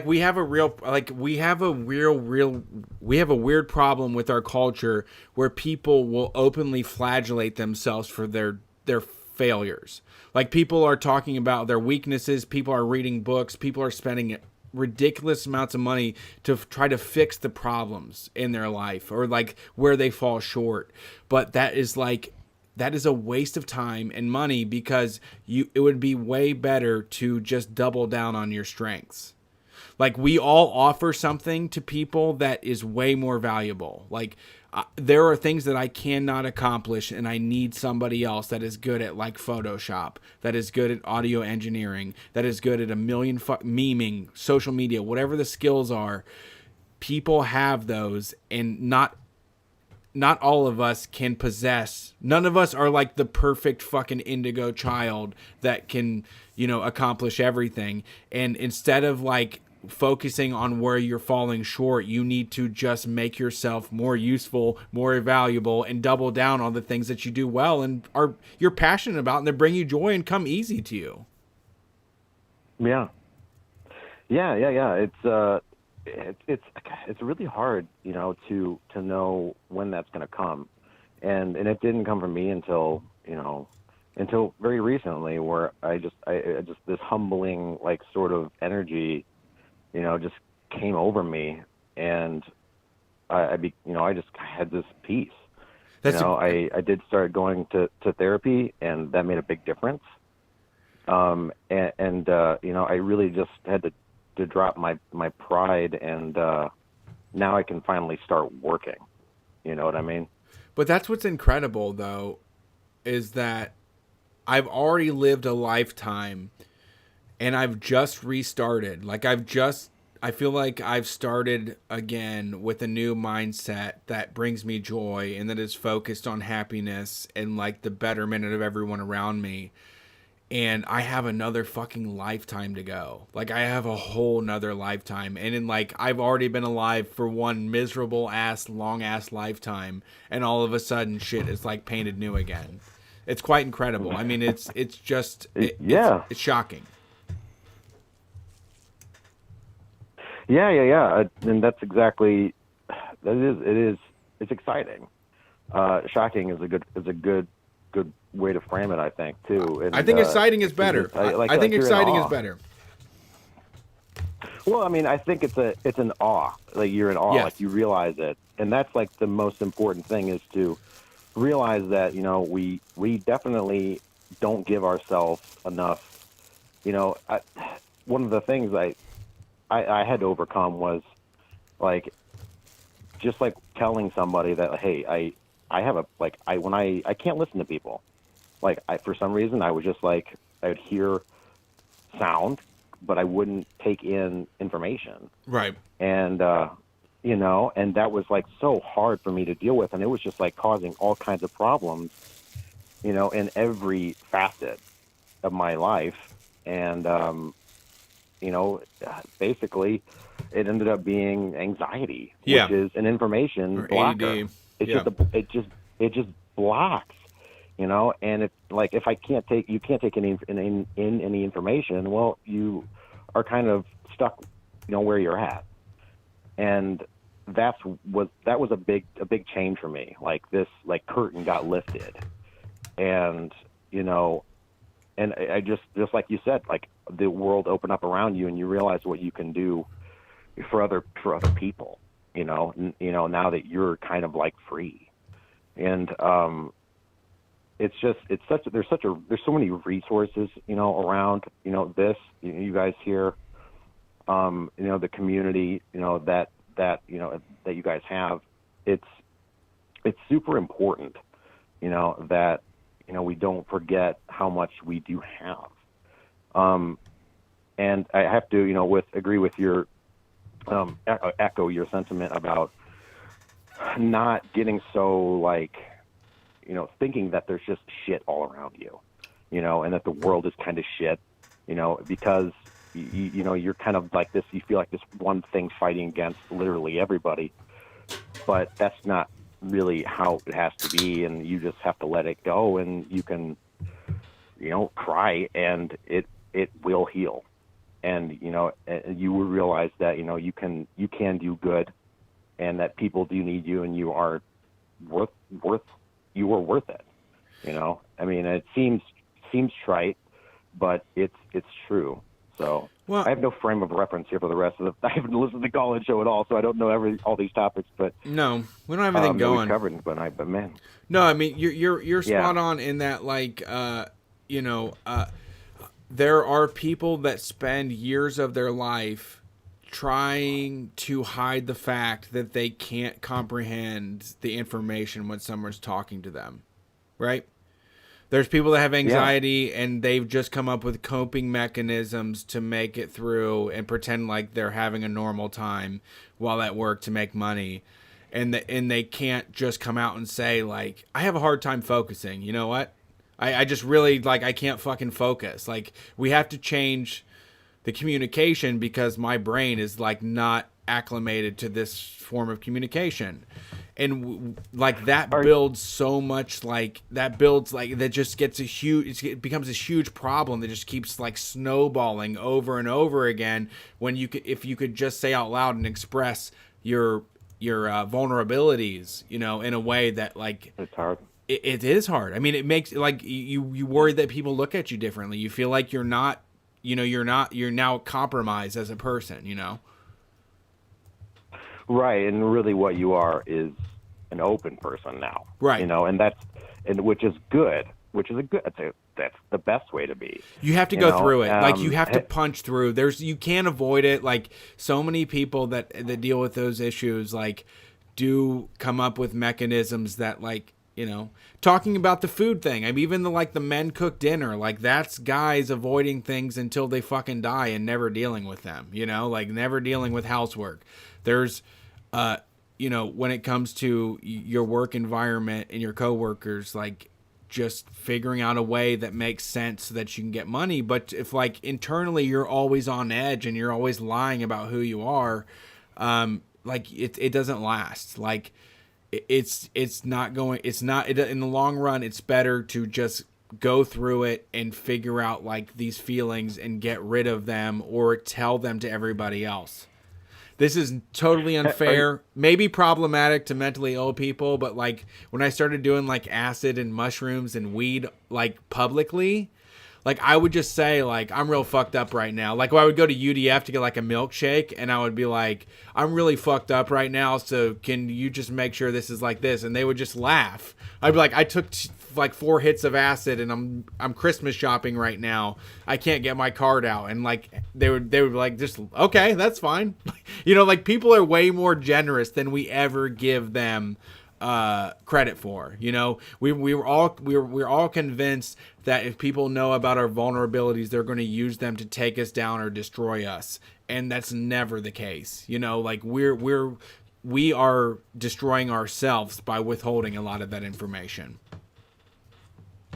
Yeah, I read Adam Savage's book, Every Tool's a Hammer, And he talks about that, the guy from Mythbusters and on Tested on YouTube, and basically giving away that information is like at first, you think you want to guard some special skill that you have, or some knowledge that you have, because you don't want you wouldn't, it's yours, and you don't want to let it go, but you share it, and then the opposite happens. You know, yes, there's bad in the world, and people may take it and try to, whatever with it. But most of the time, what happens is that you end up gaining so much more.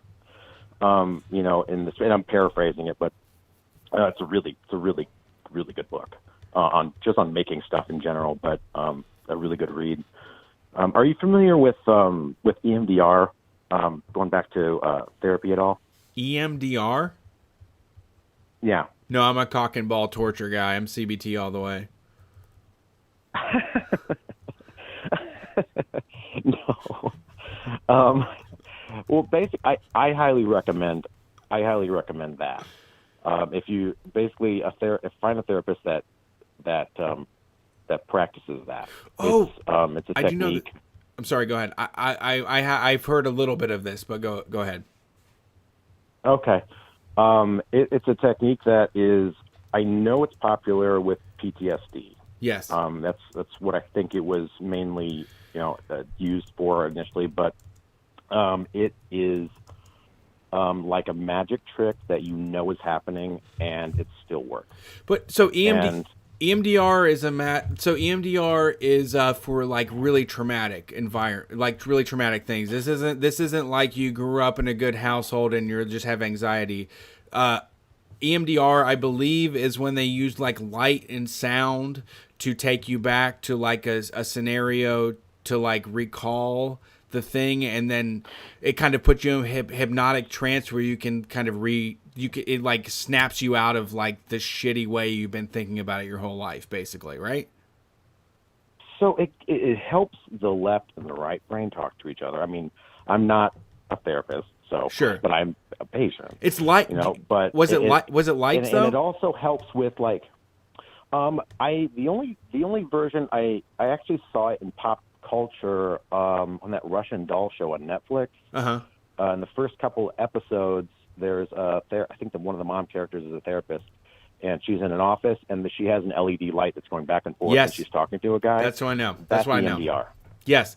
Yeah, I know somebody that had some EMDR. traumatic moments in their life, and they said they got to return back to them, and like the flashing light back and forth offered them the opportunity to re-enter those circumstances as an adult, and like forgive themselves as a child, and kind of understand like that they were not in like it's a matter of like taking all of those the thoughts that they had built around those moments, the light or the sound disrupts that so they can re-enter it with like their current mindset and kind of forgive the child that was there dealing with all of this shit and was not responsible for anything. Well, there's something to do with the movement back and forth. Like in that show, in that scene, the LED, it's like an LED bar, and it's going left and right. And what happens in my therapy is that my therapist just uses her hands. So I end up following with my eyes, and she's guiding it. Okay, and I'll describe the scene, whatever it is.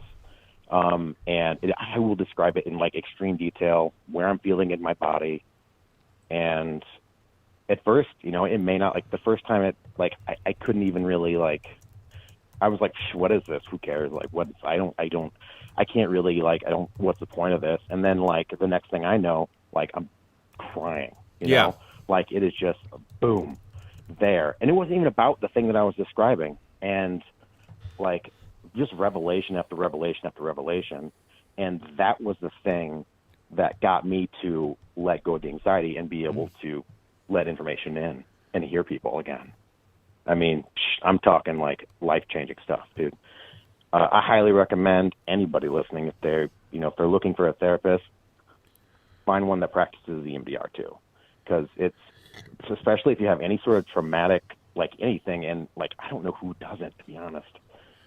And that kind of a thing. I mean, it is, you get these thoughts will just stick with you, and it's not like you don't even get to process them. Right. Like, your body doesn't give you an option. Well, I've been on that tip for a while now, including with my own journey and everything, is that like we have to stop respecting all the thoughts.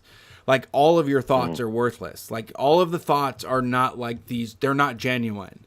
You know, the thought that makes you think like, oh, this is the greatest moment of my life, will also say like, you're a piece of shit person that deserves nothing, you know? And like, we have to figure out, the weight of these things and how valuable they are to us. But we can't think, like, I can't just, because I'm driving down the road, like on the freeway, and like, I have a thought that's like, I'm a terrible father. Like, I can't spend the rest of my day like hemming and hawing about how I'm a terrible father. Like, that's not a valuable thought. Just because it happened does not mean it's important. And with a lot of the thoughts that we have in our mind, they are not ours.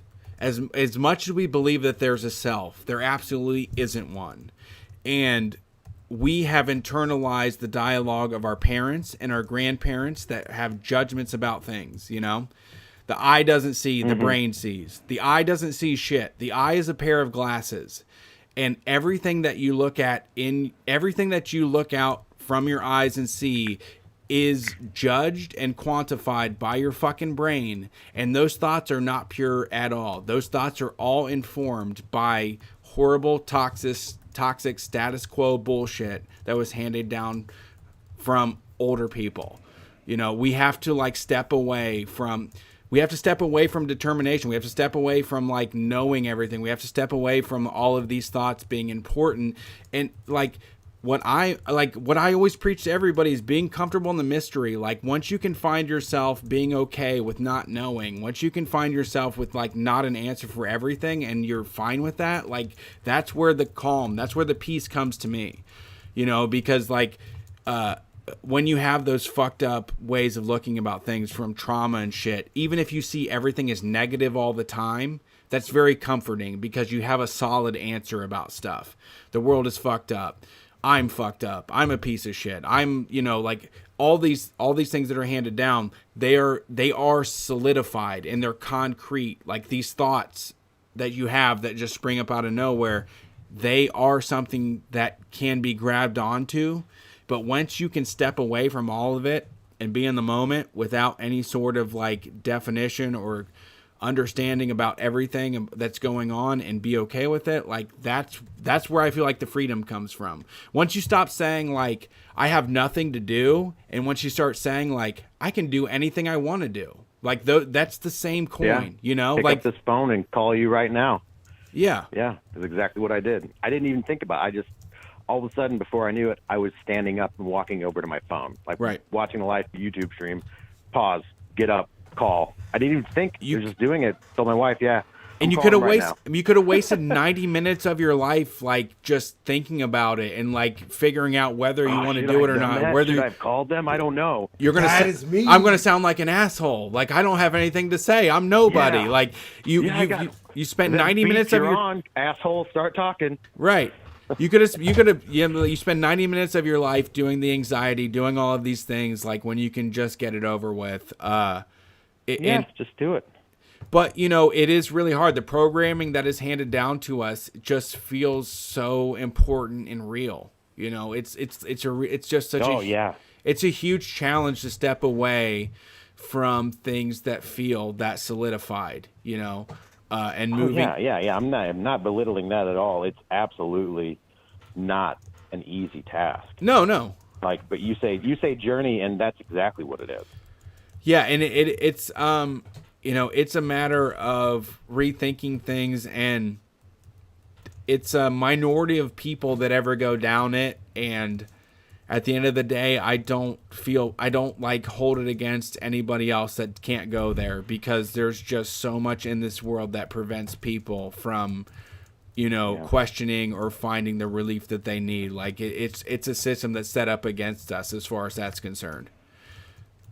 In like, I mean, I think this. I mean, I think I have been. You know, and it's one of the reasons why I called in, is to change that system a little bit. you know, and to try to relieve the stigma. And I do it throughout my daily life now, you know, about just trying to give peace to others too, you know, Yes. that I come encounter to. That's where I'm at. Or encounter, you know.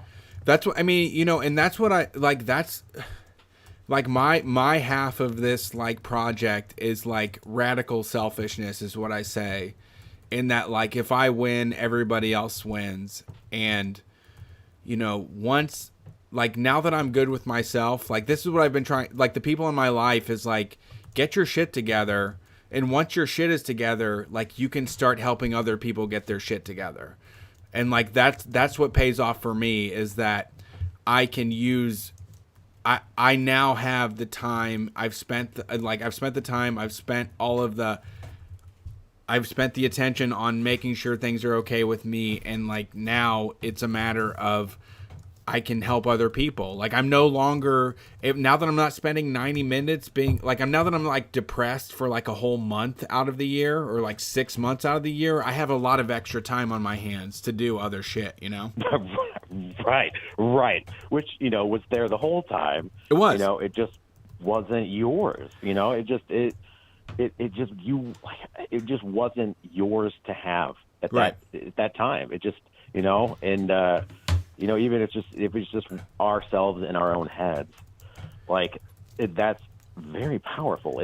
You know, and yeah, we can turn it off and we can all go do our errands and go to our jobs, you know. But when we get back to that, you know, the wee hours in the morning and it's just us, it comes back in there, right? You know, and you've got to deal with it. It's not going to go away.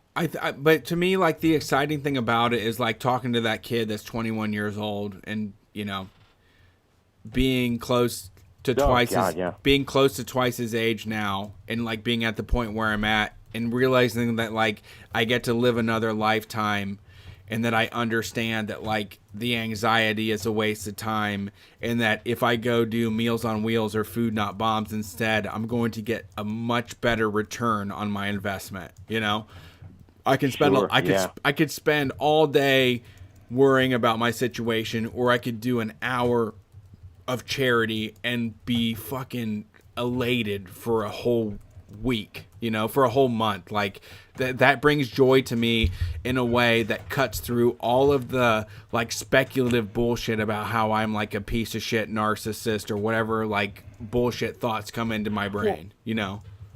It's like that. Yeah. It's like, you know, you have a thought to do something that you would think is fun, or, you know, or could help somebody else. And, you know, the next automatic thought is, no, that would be stupid. But between those two thoughts was your gut saying, yeah, fucking let's do that. That sounds awesome. Then you say, fuck you, gut, like shut up. And then that gut will come back to haunt you. Yeah. Because it didn't like get its voice heard. And it's not okay. We got two brains. We got two brains. Well, I mean, we mistake ourselves that like happiness is like a mode that, or like a lane that we can just click into and we'll be happy all the time, which is never the case. I mean, life is, you know, it's the drama mask, it's the crying and it's the laughter. But like we can reorient our existence towards one that points towards joy. Like we can make sure that we're making decisions, that we're around the people that make us laugh, that make us smile, that make us forget about all the bullshit.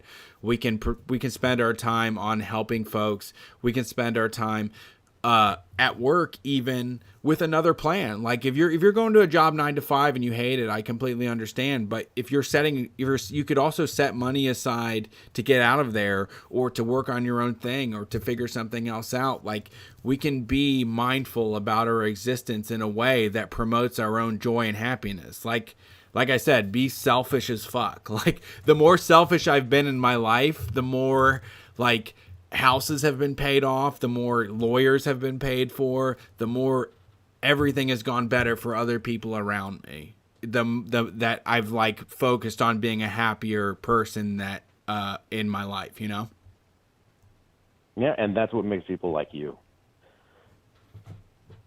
Yeah, Brett is the most driven guy. Seriously, Brett's like the most driven guy I know. And like he's like a really incredibly smart guy about like moving forward. And he's always like like basically like I'm sort of worthless in a way, and that like not worthless. I'm not saying I'm worthless, dude. I bring a lot to this thing, but like most of what I do is sort of give orders to ask people to make things happen that I want to happen. And then there's a bunch of people that work for us that can make those things happen, you know, and I then put everything, like with the mini-series, right? I now just throw my whole self into mini-series. And like, I still steer the show and put the show together, but I think like the thing I admire, I think the thing that Brett does that is like really something that people, I don't even think they know it, but like, I mean, like we always wanted to do live shows, and we always wanted those live shows to be special. We didn't want them to be just live podcasts. We wanted them to be something different from what we do on the show. And we talked about it. And then Brett was like, I'm going to figure out how to book one. And he just started sending emails, and then he found a place and he booked the place. And it was like, we should do one in Louisville. And then he found the place, booked the show, and then like built sort of this rapport and this, I knew what people wanted to hear so that we could book these places. And then he booked a bunch of tours, and we got to a point where we had enough money to do it. And we hired like my wife, and Brett was like actually able to teach her. He was able to pass that skill on to her, and now she's doing it. And it's like making like I make content happen on this show, and I take it very seriously, and I spend almost all my time thinking about it. But like Brett like makes all the other stuff happen. Like everything else that has to happen, the behind the scenes stuff, Brett like is able to make that happen. Plus he's good on the radio. And like I'm nothing without you. I'm nothing without you. So it's one of those things. Maybe find a team, find a partner. You got to find a partner. You know, I feel a huge privilege to be a guy that met probably the person I've had the most connection in my life with outside of my wife, and maybe even the same as my wife in a weird way, in that like men our age don't make friends and don't meet each other. Like you can look at statistics about that, and that like I met this guy, and I have this like really good friend that like I could confide in, and I trust to run everything. I trust to handle all the money and stuff like that, and like without even looking at it. I don't even fucking look at it. I don't know anything about what's going on because I don't want to, because it stresses me out. But like you know, knowing your strengths and knowing your weaknesses and being able to like fix your strengths and weaknesses. Like if you have but Brett is very good at one thing and I'm very good at another thing. No, I mean the downfall for me 100% is to think that I'm better than everybody else, and like I would treat everybody like shit that isn't like high performing like me, or isn't like the one that takes over the group project and does everything. And like that's where you lose everybody. And that like I had to realize that other folks have other things that I can't offer, and that it makes me happy to be always on, and that I can't expect that of everybody else, because that's the problem we have when it comes down to work, whatever it may be, distribution of labor, is that for someone like me, this stuff comes naturally, but I also could not rely on my own validity. Like I couldn't make this work by myself. I need you. I need other people to make things work. Mm-hmm. You know? Yeah. And I mean, I'm not saying I'm worth it. It's like I could be like, I would call myself Jeff Bezos and take more from everybody else because I'm the brainchild, like making things work. And that's bullshit. Like that's a complete fucking lie. Like everybody that's in charge from the beginning, what Street Fight has been about is that like you cannot be the CEO of McDonald's and not think that you have just as much value as the person that dips the fries. Because without somebody serving the fucking hamburgers and dipping the fries, you have nothing. And so like when we go into stuff, like I split it equally with everybody. I don't expect a bigger cut, and I don't expect anything from anybody else besides what they're good at, you know? Like I will do my part. And that's what makes me feel great. And I'm done like worrying about other people and comparing or figuring out what other people should be doing, because that's going to be fucking miserable. If I expected everyone to be like me, I would be miserable for the rest of my fucking life.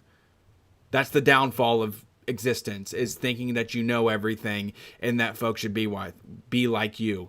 You fucked your life up every time. Yeah.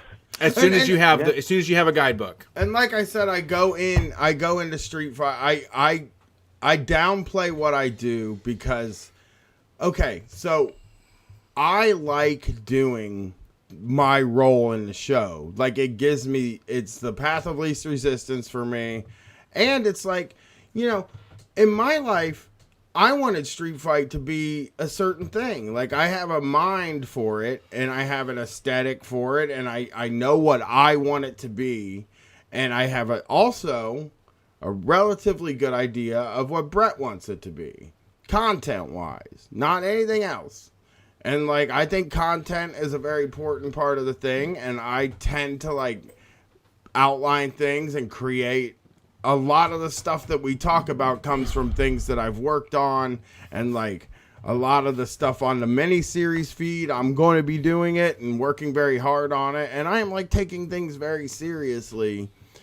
But like when you do my role in a thing, you do feel like, okay, so like there's a bunch of people doing shit work that I consider shit work, that Brett likes spreadsheets. He told me one day, like, I like doing spreadsheets. They're satisfying. And I was like, what the fuck are you talking about? I like to visualize information. I do have that binary brain. Right, but for me, I don't have that, and I don't like doing it, and I like to just think of what the funny things we're gonna say are, you know? Like, I like to give you a topic and let you go, and then me go, and then you go, so, you know, putting shows together and shit, it's just, I don't know, I can't recommend enough, like, you know, trying to find somebody that fills in your weak spots, or trying to work on your weak spots as much as you can. I mean, some people just have weak spots.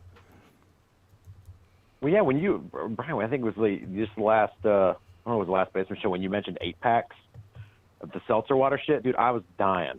I was really? fucking rolling in my car. Like, I'm on work. I'm at work, right? I'm driving around, delivering, and like, I'm like, oh my God, that it's like, you hit a node. You find these nodes, Brian, in my world that are like, yep.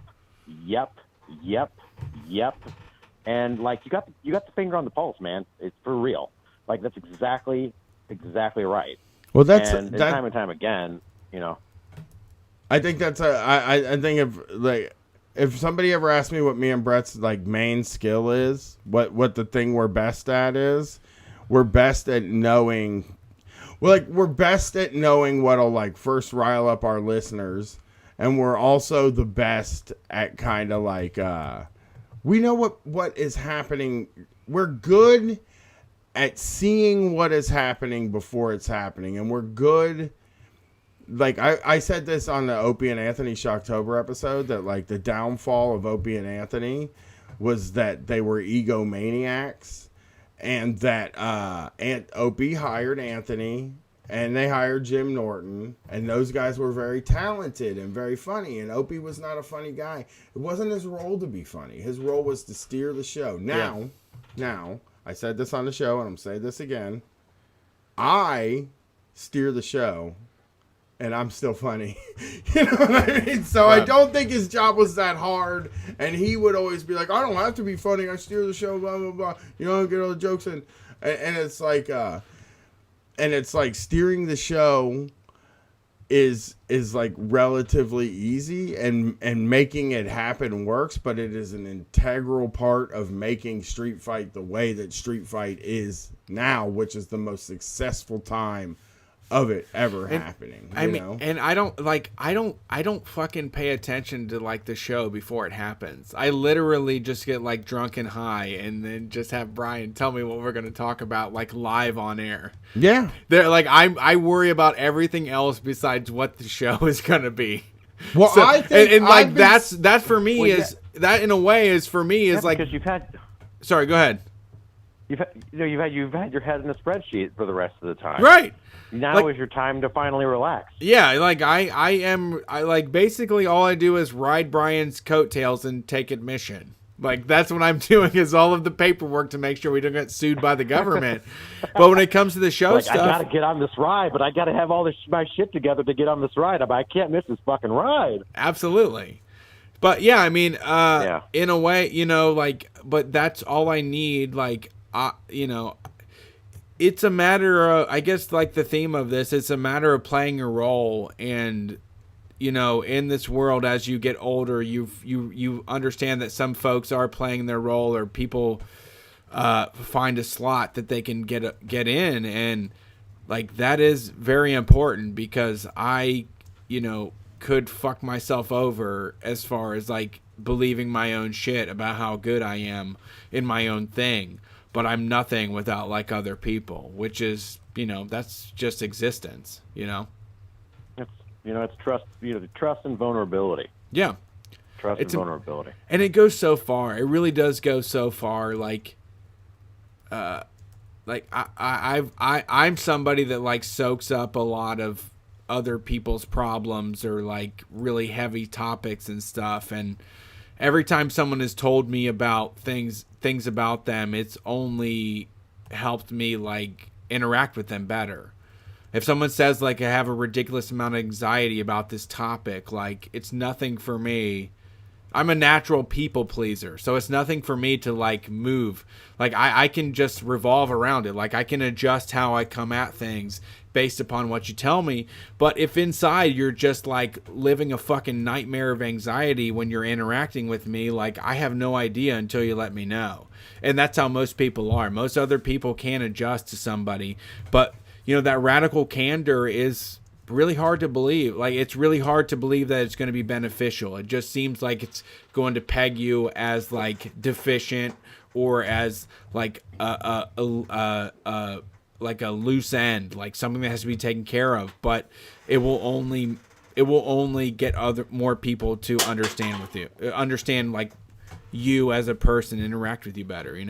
Like I don't know, like I've always said, like with my wife, like when I met her, like I was at a time in my life where I'm going to say everything that I feel is true, that makes me feel good, that I'm comfortable with, and whoever wants to be around me after that is like my people, Like if you can love me when I say the stuff that like I really feel, then like that's all I need. Like you can't go any further than that,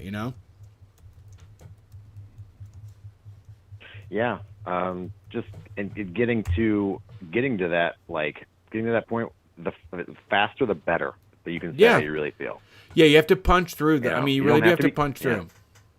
Well, thanks for the call. I appreciate it. Crass. Yeah. Thank you for calling in. It's great. Thank you for having me. Not a problem.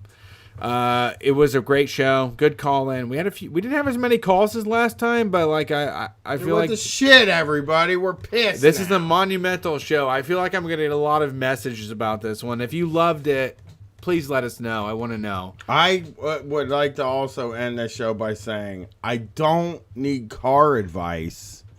I've handled the car spectacularly. Also, Brian is great at dinner, and like all men are great at dinner. Like just so many men are just cooking dinner now. Brian did all men on that shit. Like, I'm not me. saying I cook dinner. God damn it! You got offended by the meme. Oh, it wasn't that. It wasn't all men are great at dinner. It was saying that like even in the premise of the day, they were saying most men make dinner. It's true. And wait, you mean the research they did? And well, I don't know what. Statistically. Right. That's what I mean. The research. But I think like, I just think it's more of a thing than ever, and I do think it's odd that we know people that do that to their wives. I think that's horrible, and they should learn how to fucking cook. Yeah, that's true. But sometimes you can do other shit. Like you can kill enough bugs to like earn a free dinner, right? Yeah, take out the fucking. I mean, listen. Take out enough trash, you get a free dinner out of it. I sort of feel like get a country fried steak. I sort of feel like you deserve to have your meals made every night look, if my wife was making my meals every night, I would probably go out to eat more. Like, I would be like, let's not have this weird soup you made. And then, but, you know, she knows I don't like soup. But all of her suggestions are just horrendous. It's like, how about avocado toast with, like, egg in it? Like, you just do, like, a hard-boiled egg and you mash it in. Like, that sounds like something that would actually make me barf. Right. Until next week. You know? It's a long barf. Right.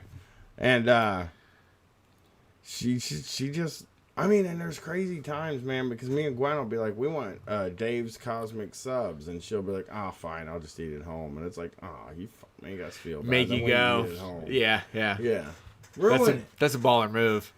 It's an I'm going to eat a peanut butter and jelly. Go ahead and spend all the money in the bank. Yeah. Well, you know what it was? Before we end the show, we got no minutes left. Yeah, we're overtime. This is overtime. I'm just gonna do one. We're getting paid. We're $30 an hour right now. This is 2 minutes overtime. Okay, we'll prorate it. What? We'll prorate that. Yeah, this is 2 minutes overtime. I will cook dinners, and I don't mind cooking the dinners. But my wife always wants some weirdo shit, so she's just like, I'll just cook the fucking dinner. You know what I mean? So, I like burgers and shit. I like to make fun stuff. I know she's not a burger fan. She's not. My wife does. I think me and my wife have 100% different food tastes. So, on the last weekend, before me and you were gone for 10 days, 2 weekends, very long time, right? There is one tactic. Oh, okay. There are 2 tactics I can get to hang out with my whole family at the same time. One, take them shopping for them. For Gwen. You know what I mean? 2. You do some Katie shopping. Well, no, she actually, what's happening now is she's just taking the money you Venmo her and spend it all on clothes. Oh, that's good. Yeah, I like it too. I want her to buy stuff for herself. I wasn't mad. I even offered to switch it to my Venmo so that she could use my credit card. And I don't want you in charge of the money. You're going to spend it on yourself. I wasn't putting her in charge of the money. I'm saying you in charge of the money. But I would hand her the card. I can't spend it anywhere without the fucking card, you know? Yeah. And I was going to hand over my card to her so she could do it. And then I was just like, she was like, I was online, and she's like, I'm going to order $169 worth of clothes. And I was like, you go, girl. You know? And she also said, Brett paid me $200. She's lying about her wages. She's lying about her hours. She spent so much time. I'm like, you did not do that. Like, that's bullshit because, like, I feel like I've texted you more hours than you reported. Like, there's no fucking way that you've worked that little amount of time. Dude, you don't know. You don't know how much I talk She's to her lying. about It's bullshit. This. And she lies like a motherfucker. She does. And she lies for the fucking wrong reasons. Right. Like, she should be getting what she paid, what she deserved. And it's like, Brett wants to pay you what you deserve and for what you work. And she's like, my time is so hard to figure out. And I was like, round it up. Yeah. You just keep rounding it up. And she, like, acts like, I don't know if it's, like, because it's me saying it, that I don't do the money stuff, right? But she was like, he paid me $200. And I was like, okay, like, that sounds about right. And she was like, it's $80 more than I should have made. And I was like, yeah, but like, he probably doesn't believe your hours. I wouldn't believe your hours. No. I think you're horrendous. She told me that hours. before she goes to bed, she asked you about fucking stuff for the tour, and like that's worth like hazard pay to me. Like if before you go to bed at night you're thinking about my business, like that's hazard pay. I know. Like you should do it. Like you should have it shut off. Like you should just if I were her in her position, I would put on a fucking egg timer. Like I would literally do it 15 minutes at a time and charge every single fucking 16th minute. Can I tell you? Every conversation, every 3 conversations has to do with her asking me stuff about Street Fight. And it's just like, dude, I don't fucking know these things. You spend way too much time thinking about it to not get paid. I know. That's what I tell you. I kept telling her, I said, when you think about something that it benefits the show and moves the show forward, that's fucking money. working. And what you did for this West Coast tour is you made this show move forward in the most comfortable way we could possibly have it happen. I mean, I think it's really well booked. I think this one's really well booked because I remember the drive from Seattle to Portland wasn't that bad. And that's our 3 shows in a row kind of thing. But that Undercover Boss show is going to be fun. Believe me, and if you can go to both shows in Seattle, I highly recommend it because the Undercover Boss show has tons of special guests. And you'll be watching Undercover Boss. We're trying to figure out the episodes right now. They'll be surprised. I have 2 that I'm pushing for. That should I say I'm on the show or like, should I look a little more? Let's wait till they get there. All right, I'll look. Thanks for listening to Street Fight Radio. This is the Callin Show. We appreciate your input. Thanks to everybody that called in. You can find us on patreon.com/StreetFightRadio if you want to support what we do. Continuing to spread this mess across the U.S. is what we want to do. Eventually to every single corner of the flat earth. We're going to just like level it all. No more billionaires, no more millionaires, none of that bullshit. Everybody's getting by with just food and shelter, like, old times. If you want to write into the show, streetfightradio@gmail.com. If you want to find us on social media, we're at StreetFightWCRS on Twitter, Facebook, and Instagram. On Twitch, we're Street Fight Radio. But we will be back on Wednesday to do another live broadcast. Peace. Did you know what I was thinking? I have to shut it. I don't care. They can hear this. It's not like a